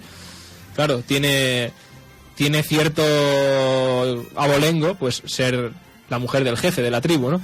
Pues allí Susan Stevens pudo hablar con algunas mujeres que afirmaban haber visto a estos seres, ¿no? A los Nagumwasuk, cuando abandonaban la reserva. Bueno, se dice que marcharon una mañana temprano, y quédate con el detalle, que atravesaron el lago en una canoa de piedra. O sea, en una canoa de piedra. Eso ya es el surrealismo. Es el surrealismo. Pero es que además se dice que ellos mismos a veces tienen apariencia de piedra.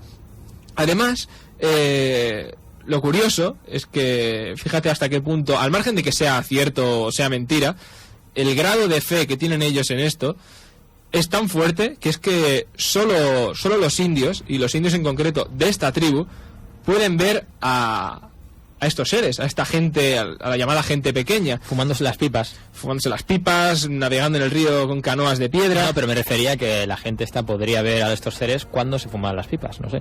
Otros que o no, porque es que los ven en cualquier circunstancia y los oyen en cualquier circunstancia. O sea, es como si fuera ya un espíritu totémico que los acompaña. Bueno, también se dice que ocurre lo mismo con otro tipo de este tipo de seres, que dicen que miden pues entre 2,5 pies y 3, que como puedes imaginarte pues es bastante pequeñito, y se dice que viven en los bosques y pues visten de un modo fantástico y bastante personal. Tienen el rostro, esto es lo que luego los relaciona, por ejemplo, pueden relacionarlo con un Sasquatch, solo que en miniatura, porque dicen que tienen el rostro completamente cubierto de pelo, con lo que en conjunto sean como una especie de ser, como una mata de pelo, un humanoide cubierto de pelo, solo que con la diferencia respecto a los Bigfoot o los Sasquatch, de que va vestido y es pequeñito. Además, como comentaba antes, hay información oral de estas tribus que afirman que están hechos de piedra, cosa que también contradicen un poco, porque si están hechos de piedra, ¿por qué tienen pelo en la cara? No lo sabes. Bueno, son fantásticos. Luego ya una de las cosas que Susan Stevens pudo darse cuenta de que eran ya surrealistas es que se considera, al menos los indios los consideran así, que estos seres son los guardianes de la Iglesia Católica. Son los guardianes de la Iglesia Católica. ¿Por qué? Bueno, el pueblo de los Passamaquoddy, pues se dice que se convirtió por los jesuitas a comienzos del siglo XVII. Y se dice que estos seres comenzaron a aparecerse por la zona, a la tribu, a partir de esta época, justo cuando aparecieron las iglesias. Se dice además que estos seres son muy temidos, porque si miran directamente a un indio, este muere, o se ve atacado por una enfermedad contagiosa que la mayoría de veces le acaba llevando a la muerte o prácticamente a una invalidez temporal. O sea, algo así como una gorgona, ¿no? En griega, que si la miras te convierte en piedra, en este caso te mueres. Sí. Pues esto es curioso porque, claro, se supone que que no son muy interesantes, hay muy duchos, ¿no? A la hora de esconderse, porque teniendo en cuenta todos los avistamientos y testigos que afirman haberlos visto, evidentemente tuvieron que verlos cuando los pillaban desprevenidos, porque claro, si les miraban a los ojos. Pero bueno, vamos directamente a hace poco tiempo. Estamos hablando de más o menos la década de los 70 del siglo XX, creo que en torno al año 71, pues hubo un caso muy extraño. Extraño y al mismo tiempo un poco simpático, porque los protagonistas no eran otros que unos borrachos. Entonces, claro, uno podría pensar borrachos, además de la tribu, con lo cual tienen esta creencia. Pero bueno, el caso, como decía, es esto. Hacia principios de los años 70, el cura del pueblo se encontraba de vacaciones y unos borrachos se introdujeron en la iglesia pues para llevarse el vino, básicamente. Pero, ¿qué pasaba? Que los Mekungwasuk, esta gente pequeña, estaban vigilando y los expulsaron del templo. ¿Cómo? Pues literalmente a patadas, a puñetazos. O sea, tú imagínate una especie de gnomos como de piedra, como si fueran golems en miniatura, dándote por todas partes, hasta tal punto que un hombre se agarró en la ventana para intentar salir de la iglesia y le estuvieron pegando pisotones en las manos hasta que el tío se cayó por la ventana de la iglesia. A lo mejor era el cura. A lo mejor era el cura hecho dividido, ¿no? En un montón de golems. Debido a los efectos del alcohol. No quiero decir básicamente eso. Yo creo que igual... si no aceptamos la creencia de estos seres, yo creo que les cogió un delirium tremens ahí, y empezaron a tener alucinaciones y se empezaron a confundir entre ellos mismos unos a otros con seres extraños, y yo creo que igual se pegaron hasta entre ellos. Pero bueno, el caso es que hacia 1971 se celebró una danza en Cuaresma en la que Susan Stevens participó como acompañante, y el sacerdote había dado permiso, pero los ancianos estaban, por decirlo así, un poco violentos. De pronto, un muchacho de 16 años, que tomaba parte en la danza, vio uno de estos seres. Quedó aterrorizado y fue a buscar a su primo para que él también pudiera verlo. Pero digamos que el primo no tenía muchas ganas de mirar, por miedo a recibir una de estas miradas, ¿no? Estas miradas como las de la Gorgona. Pero al fin decidió mirar y vio al espíritu. La voz corrió y todo el grupo, de unas 75 personas, salió de la sala en menos de 2 minutos. Todos temían que aquella visita se siguiera a alguna muerte. Al final no pasó nada, pero desde entonces no han vuelto, por si acaso, a celebrarse danzas de estas rituales en Cuaresma. Al parecer, todo esto indica a que estos seres no sean nativos, sino que vienen, digamos, de cuando se produjo la colonización y fueron, digamos, cristianizados en el siglo XVII, porque si nos damos cuenta, todo tiene que ver con esto. O sea, cuando actúan y digamos que hacen emulaciones, repiten cosas relacionadas con el culto religioso cristiano, se enfadan y lían bronca cuando entras en una iglesia católica, y además no le sienta nada bien que la gente se ponga a hacer danzas tribales en plena Cuaresma. Ya te digo yo, es el cura. Es el cura, ¿no? Es el cura que tiene poderes y ha creado a esta élite, ¿no?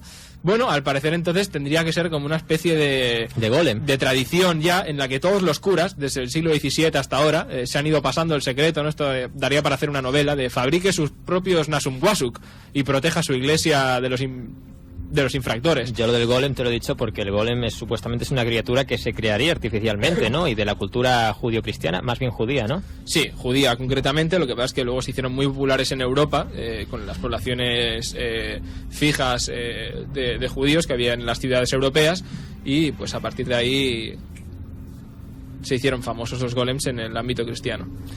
Y ahora bien, Edgar, ¿qué nos toca ahora? ¿A dónde nos vamos? Ahora nos vamos a la India, a unos seres llamados Naga. Ah, los que yo mencioné. Los Naga, ya que los has comentado.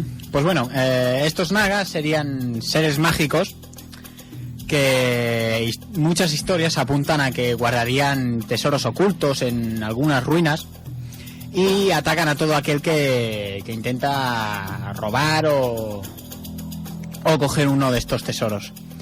Los Naga son muy inteligentes y tienen poderes mágicos, tantos que llegan a atacar con ellos. Tremendo. O sea, imaginaos que estáis en unas ruinas, un día vais a coger los tesoros, cualquier tesoro que hayáis visto, tenéis un mapa, y de repente una bola de fuego os da en toda la cabeza. Claro que sí. Lo típico que pasa en los templos cuando quieres hacerte con una reliquia. Exacto. Y es un naga. Bueno, si estáis en la India, puede. Pues bueno, estos nagas, como ya he dicho, aparte de atacar con magia, una vez han agotado sus poderes, se muestran y pueden atacar, o bien, si ya diré después que hay 3 tipos, atacan con, o bien, ya que tienen forma de serpiente, atacan enrollándose a ti y, bueno, como dirías, una boa. Una submisión. Exacto. O con su mordedura venenosa. Y bueno, la mordedura venenosa ya os imagináis cuál será el resultado. La engullición. La engullición posterior, cuando te has dejado de mover. Pues no lo sé. No lo sé si se te comen. Como una boa. Porque es que morderte te muerden y... Yo, como una pitón. La boa te dejan frío. Frío te dejan. Bueno, frío. También estos nagas se supone que son también fríos, o sea, de sangre fría, y vendrían a ser una mezcla entre reptiles y seres humanos.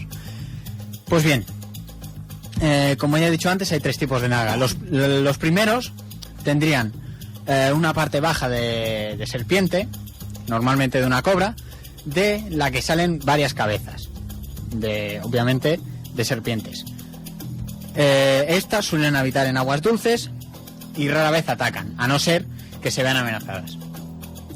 El segundo tipo tendrían cuerpo humano, tendría una aureola de serpientes saliendo de su cintura, de sus hombros y de diversas partes de su cuerpo.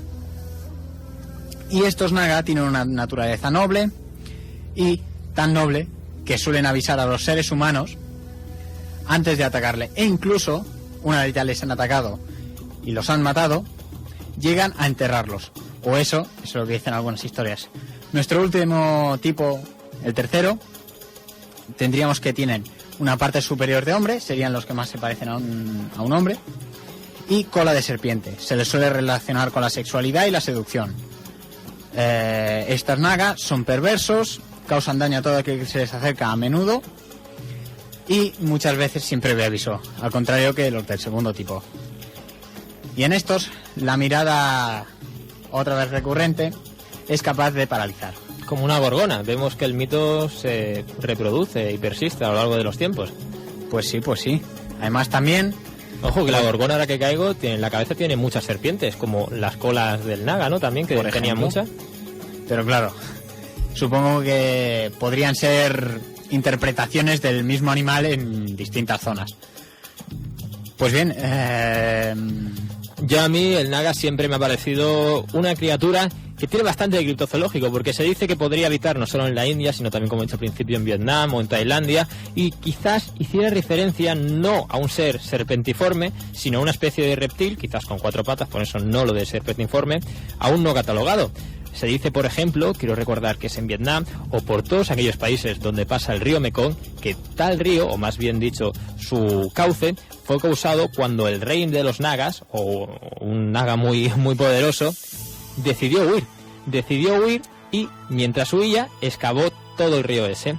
Y vamos a seguir hablando de mitología oriental y vamos a hablar esta vez del Kirin. Antes he hablado del Suzaku, que vendría a representar algo así extrapolado a la mitología europea, como el fénix, el Byakko, el tigre blanco, el Genbu, la tortuga enrollada con la serpiente, y Seiryu, el dragón. Pues el Kirin, ¿qué animal es? Pues va a resultar que va a ser una jirafa, pero vamos a entrar un poquito más en detalle. Kirin, o también conocido como Kirin en chino o Pinyin, y es un ser quimérico. Ya sabemos lo que es una quimera, ¿no? Un animal formado por partes de muchos animales. Pues este concretamente tendría cuerpo de león, piel de pez y cuernos de ciervo. Bueno, se dice que el Kirin aparecería siempre en conjunción con la llegada de una persona sabia, así que también es atribuido a que la aparición de un Kirin aporte un buen presagio y la prosperidad para el lugar donde aparezca. Bueno, a menudo se le representa como si fuera una especie de ser ignífugo, ya que está como llameando por todo su cuerpo. Por simplificar, en Europa y América a veces se le ha denominado el unicornio chino, aunque en realidad tenga 2 cuernos. Y se ha de decir también que estos cuernos pues son muy apreciados en lo que respecta a este tipo de medicina alternativa y a ahora hacer pues una especie de, supongo yo, de hechizos y magias, ya que estos cuernos, como el personaje en sí, como el Kirin, como esta criatura, son ambos de carácter beneficioso. Se ha de decir que también hay variaciones en lo que respecta a la aparición y al aspecto que presentaría el Kirin.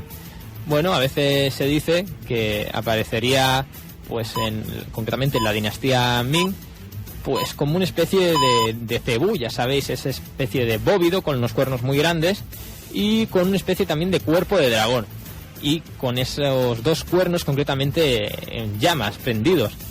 Después, en la dinastía Qing, pues ya era algo aún más imaginario casi.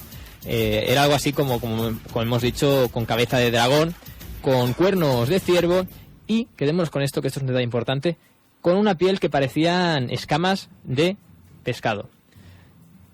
En Japón, el kirin, pues parece, según aparecen en estos cuadros, algo más parecido como a un ciervo.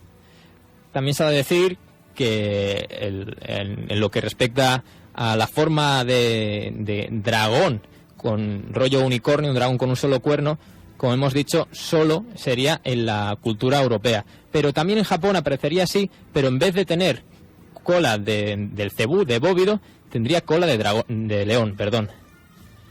Se ha de decir que parecería, debido a su aspecto, con esa cabeza de dragón, ese cuerpo imponente, ese cuerpo en llamas, que inspiraría pues un terror. Pero bueno, en realidad el killing solo castigaría a quien fuera un poco travieso.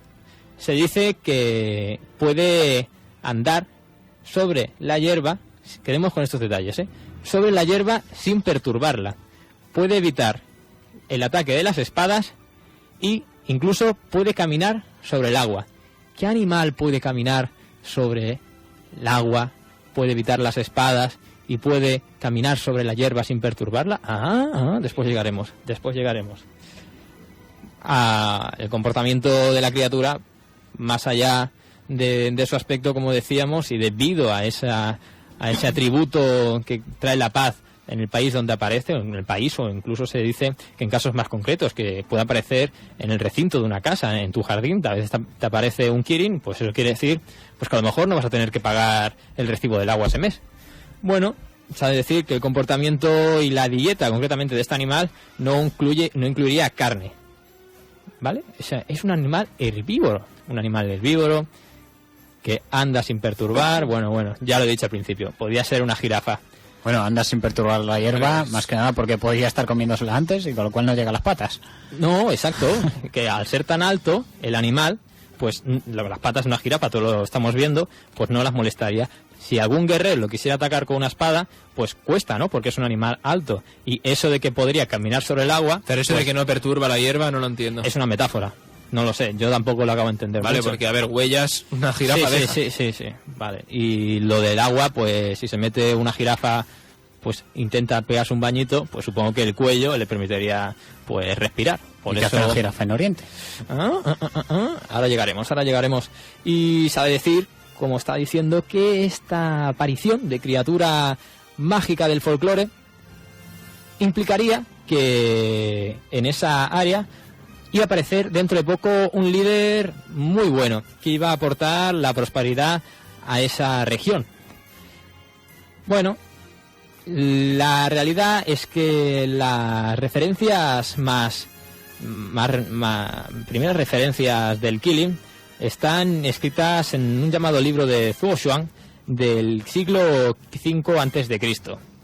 Un fuerte argumento, como decíamos, diría que el killing sería una representación estilizada de un animal que todos conocemos, que es la jirafa, ya que el killing es mencionado a partir de la dinastía Ming, que recordemos que es la última dinastía china que gobernó entre el año 1368 y 1644.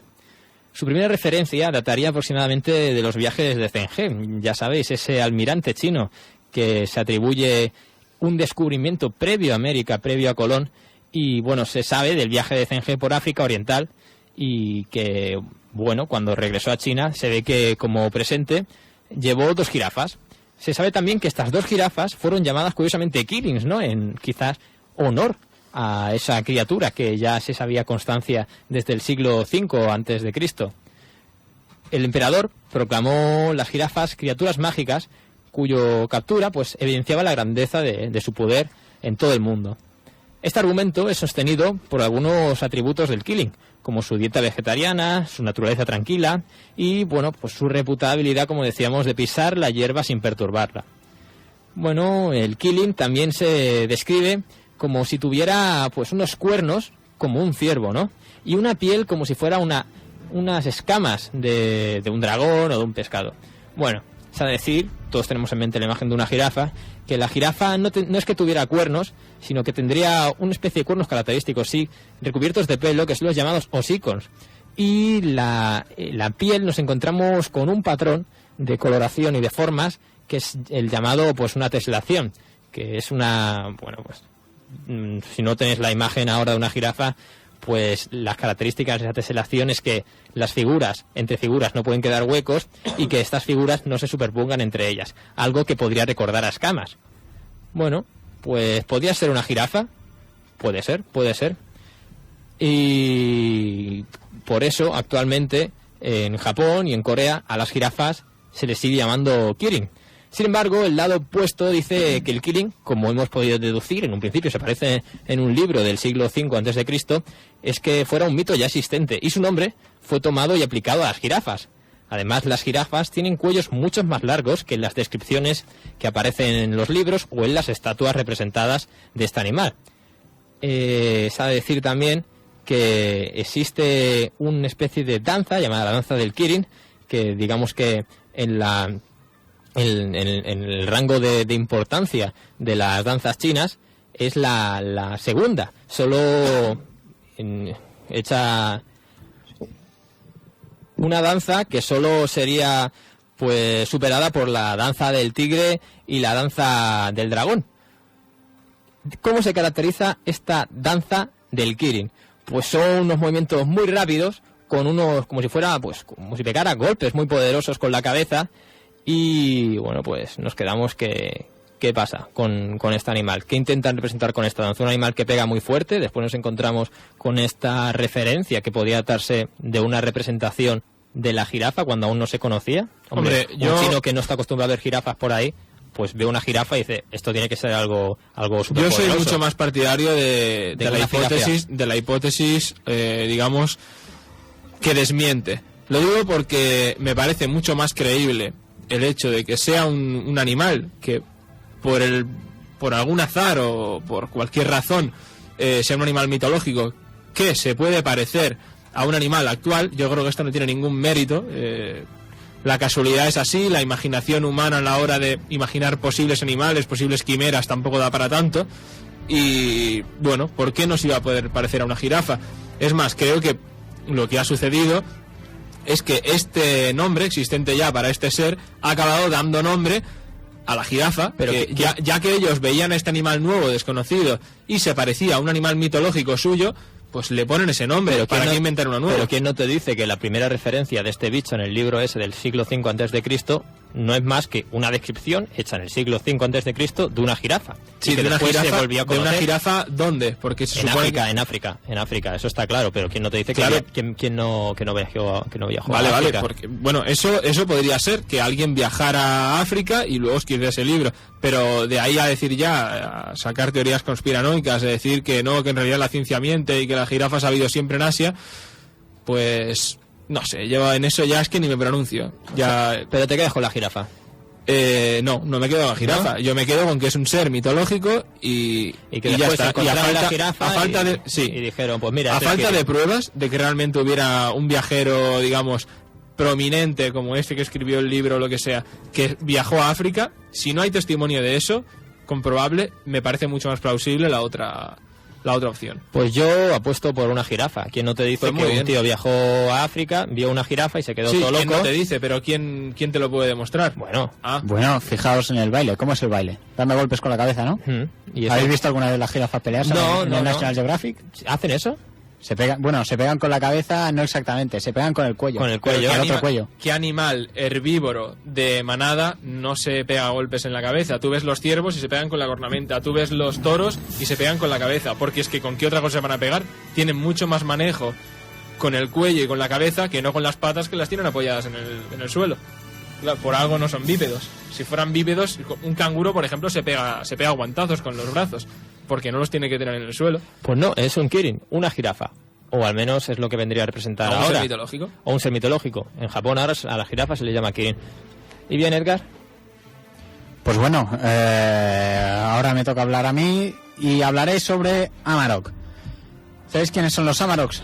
Los Amaroks son, en la mitología inuit, es decir, de los esquimales, un animal que vendría a ser un lobo. Es más, Amarok en inuit significa lobo. Y este lobo sería, según los inuits, un lobo gigante destinado a mantener la tierra de los inuits limpia y saneada de animales enfermos, débiles o sencillamente para proteger las tierras de elementos externos o, por ejemplo, de humanos externos a lo que son ellos, los inuits.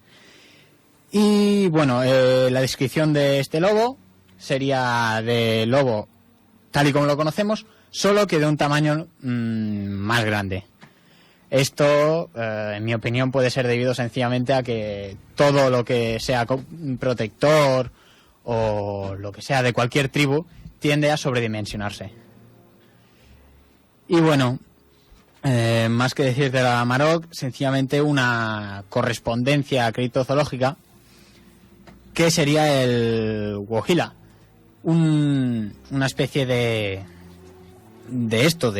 se describió como una especie de felino o un lobo, podría ser, que se fue avistado en la zona de Alaska y Canadá. Este animal tenía la inconfundible manía de decapitar a sus víctimas y no aparecía ningún signo de que se las hubiese intentado comer. Es decir, ¿qué hacía? ¿Las decapitaba, intentaba beber su sangre? Y bueno, una vez dicho esto, no me queda mucho más que decir de la Amarok. O sea que en realidad a mí lo que me recuerda es, por ejemplo, no sería tan aparatoso, pero por ejemplo al mito del chupacabras, por ejemplo, que va, digamos, por ahí mutilando al ganado y que supuestamente se dice que se bebe la sangre, porque se encuentran a muchos de los cadáveres sin ningún rastro de sangre en el cuerpo.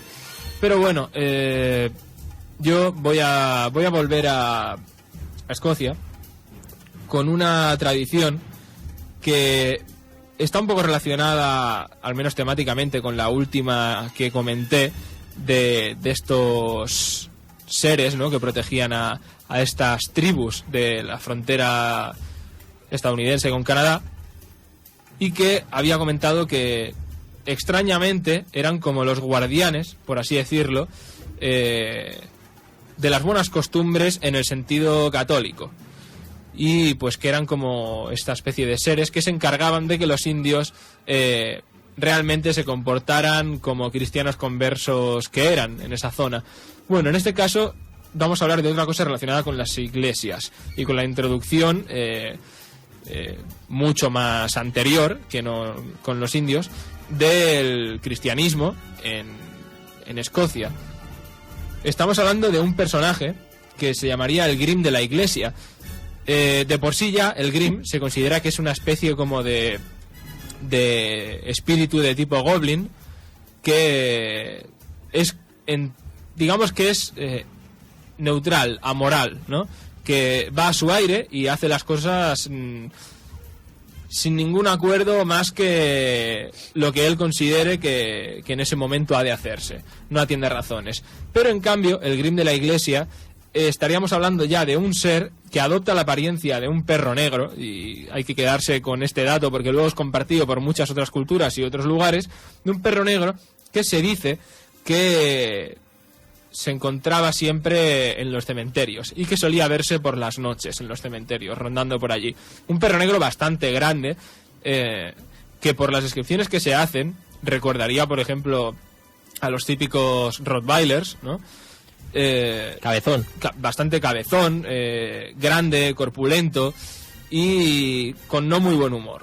Bueno, pues estos perros, que además tenían la particularidad de perseguir a la gente durante kilómetros sin sentido ninguno, y luego los perdías de vista y los volvías a ver en el mismo camino días después, en fin, cosas un poco absurdas. Pero al margen de eso, todo esto viene de la tradición anterior al hecho de que se considerara que era tomaba esta forma de un perro negro que guardaba los cementerios por las noches, a una tradición que afirmaba que cada vez que, digamos, se abría un nuevo cementerio, se inauguraba un nuevo cementerio, se creía que el primer hombre que fuera enterrado en él tenía la obligación de guardarlo del diablo.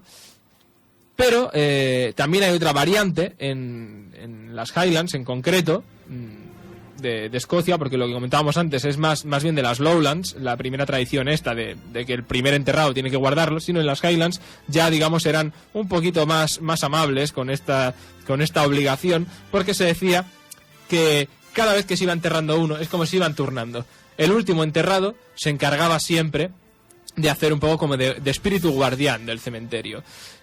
Y otra tradición indicaba, ya para terminar, con este caso del Grim de la Iglesia, que todo esto podía librarse, los pobres muertos podían librarse de esta faena, de tener que hacer, digamos, de guardias de seguridad, haciendo una cosa muy sencilla, que era sacrificar a un perro negro y enterrarlo en el mismo cementerio.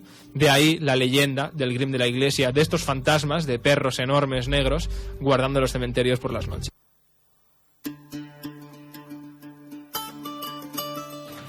Y así acabaríamos el programa de hoy, el monográfico, concretamente del bestiario que hemos inaugurado hoy, que prometemos pues más volúmenes para próximos programas. Quiero que os habéis quedado un poco así abismados de tanta información, de tanto palilla que hemos hecho aquí. Así que os vamos a obsequiar con un momento de relax, con una música. Pero no sin antes hacer una breve recomendación de un libro muy adiente para este tema, que se llama Diccionario de las Hadas, aunque el título engaña un poco, no va solo de hadas tal y como lo entendemos, sino de todo tipo de seres fantásticos, muy centrados, bueno, vamos a decirlo así, totalmente centrados en las Islas Británicas, pero bueno, no se queda corto, se llama así, Diccionario de las Hadas. La autora es Catherine Briggs, Catherine con K, y con la segunda vocal, que es una A y no una E, no sería Catherine, y luego Briggs, B-R-I-G-G-S. Bueno, es un libro para amantes de este tema del folclore céltico y tal, porque bueno, no es corto, tiene cerca de 400 páginas, y todo lo que uno quiera saber sobre los seres féricos y las hadas, aquí lo va a encontrar. Pues nos quedamos con esta mini sección de recomendación de hoy, un libro muy interesante con el cual podréis deducir vosotros que sacaremos más información para próximos bestiarios. Y ahora, lo prometido, un poco de relax.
Y ahora la sección con la cual finalizamos siempre los programas. What the Fake.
Pues hoy, siguiendo con el bestiario, en el What the Fake vamos a hablar de uno de los fraudes más conocidos aquí en España, quizás, puesto que supuestamente ocurriría en España, relacionados con la temática así de seres extraños, de tíos verdes, concretamente los llamados niños verdes de Banjos. ¿A alguien le suena? Pues si no le suena, a alguien le va a sonar. Pues este tema lo haría famoso Jacques Verguien y Colosimo. Y Peter Colosimo, exacto, que no me salía.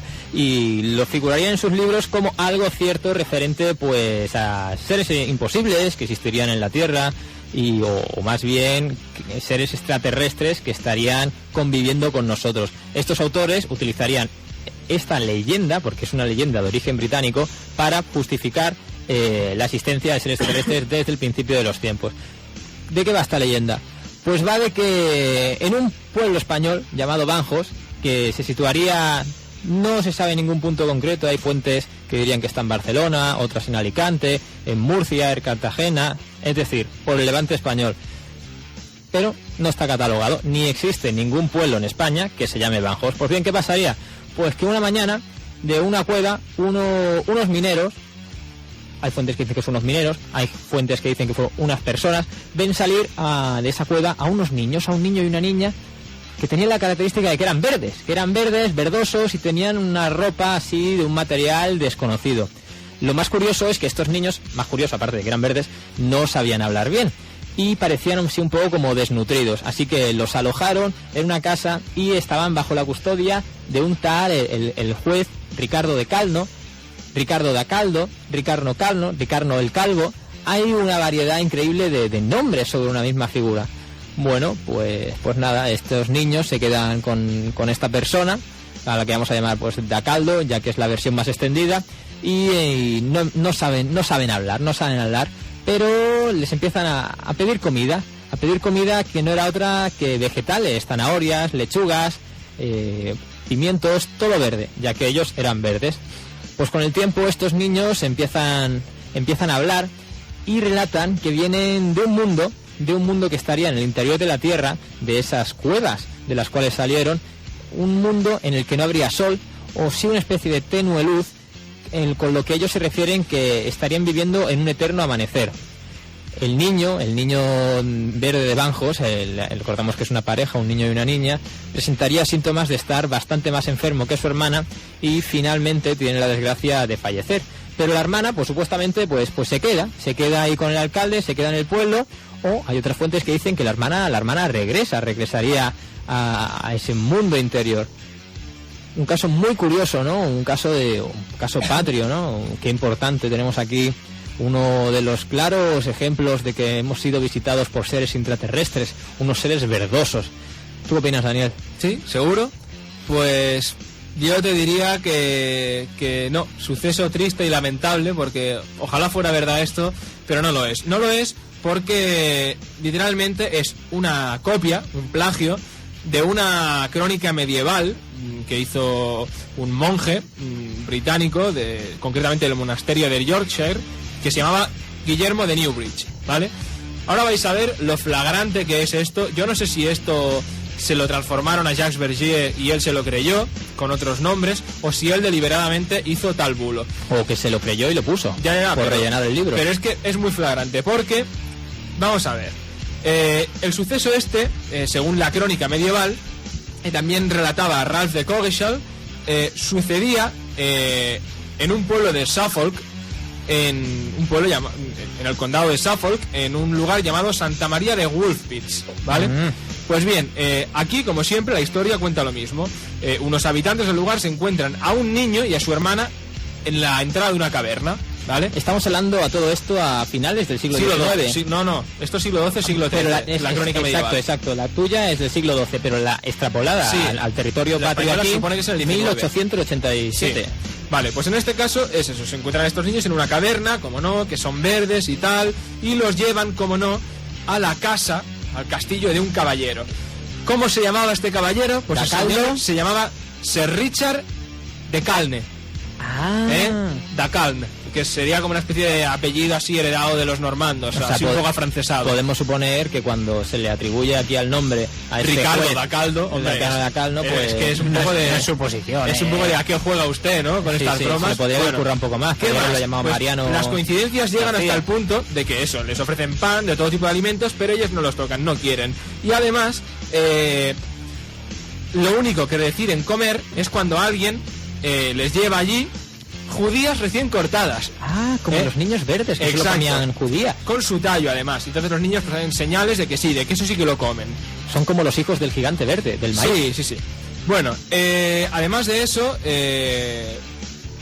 les empiezan a preguntar y demás. El muchacho siempre estaba lánguido, deprimido. Total, que el muchacho acaba muriendo, como en el caso de los niños verdes de Banjos. Pobrecito. Y la muchacha, como no, era la que más buena salud tenía y se quedó con el caballero, Richard de Calne. Bueno, el caso es que más adelante también comenzaron a preguntarle de dónde venían y tal, y cómo no, como en el caso de Banjos, en la crónica medieval también decían que todo lo que había en su país era verde, que no había sol, sino que había una luz siempre como mortecina, perpetua, y que ¿cómo llegaron a este país? Bueno, dijeron que seguían a su rebaño, que se había perdido, y llegaron a una caverna, y que al entrar en ella pues oyeron unas campanas, y encantados con el sonido pues acabaron llegando a nuestra tierra. O sea que además serían como una especie de intraterrestres o algo así. Sí, o sea, pero estamos hablando de todo esto de que es una leyenda, ¿no? O una historia. Bueno, en principio se ha considerado como leyenda, pero el cronista, este tal Guillermo de Newbridge, del monasterio de Yorkshire, considera que era una crónica real que sucedió allí en el siglo XII, siglo XIII, en el condado de Suffolk. O sea que realmente el enigma estaría allí, en Suffolk, en Gran Bretaña. Porque además él dice que al principio no se creyó la historia, ¿vale? Pero dice que luego le fueron dando más datos y que pues que además le acabaron corroborando que los niños aparecieron pues durante el reinado del rey Esteban, que era de 1135 a 1154. Y ojo, aquí viene el detalle ya más moralizante y demás, que dicen que la muchacha decía que su país se llamaba la tierra de San Martín y que eran cristianos. Y bueno, otra coincidencia además es que para los celtas, al contrario que en las poblaciones latinas y demás, el color de la muerte es el verde y no el negro, que además se tiene mucho el tema de el verde, lo celta, la alegría, la naturaleza. No, para los celtas la muerte es el color verde. Pues hablando de negros, se diría que estos niños de Banjos o niños de Suffolk, como propiamente tendrían que ser, pues tendrían un aspecto facial negroide, ¿no? A diferencia de, eso sí, unos ojos como asiáticos, rasgados. También decían anécdotas que no sé cómo explicar, de que solo tenían un pulmón y que no tenían páncreas. Yo esas cosas no las entiendo. ¿Por qué? ¿Les hicieron una autopsia al niño muertecito de verdoso? ¿De Roswell? Y otra cosa que no entiendo también es que, aparte de eso que te había comentado, que el color verde es el color de la muerte para los celtas, es que las judías también las comen los muertos. Los muertos, es el alimento de los muertos en la cultura celta. Los muertos comen judías y los capas bebinos.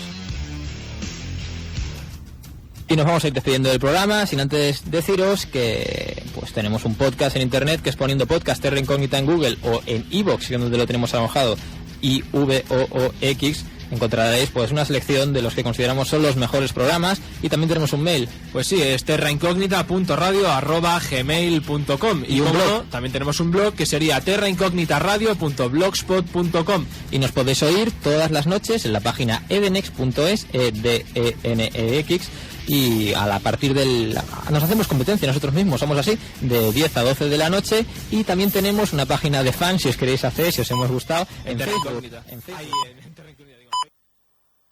Són les 12 de la nit. La temperatura és de 10 graus i la humitat del 76%.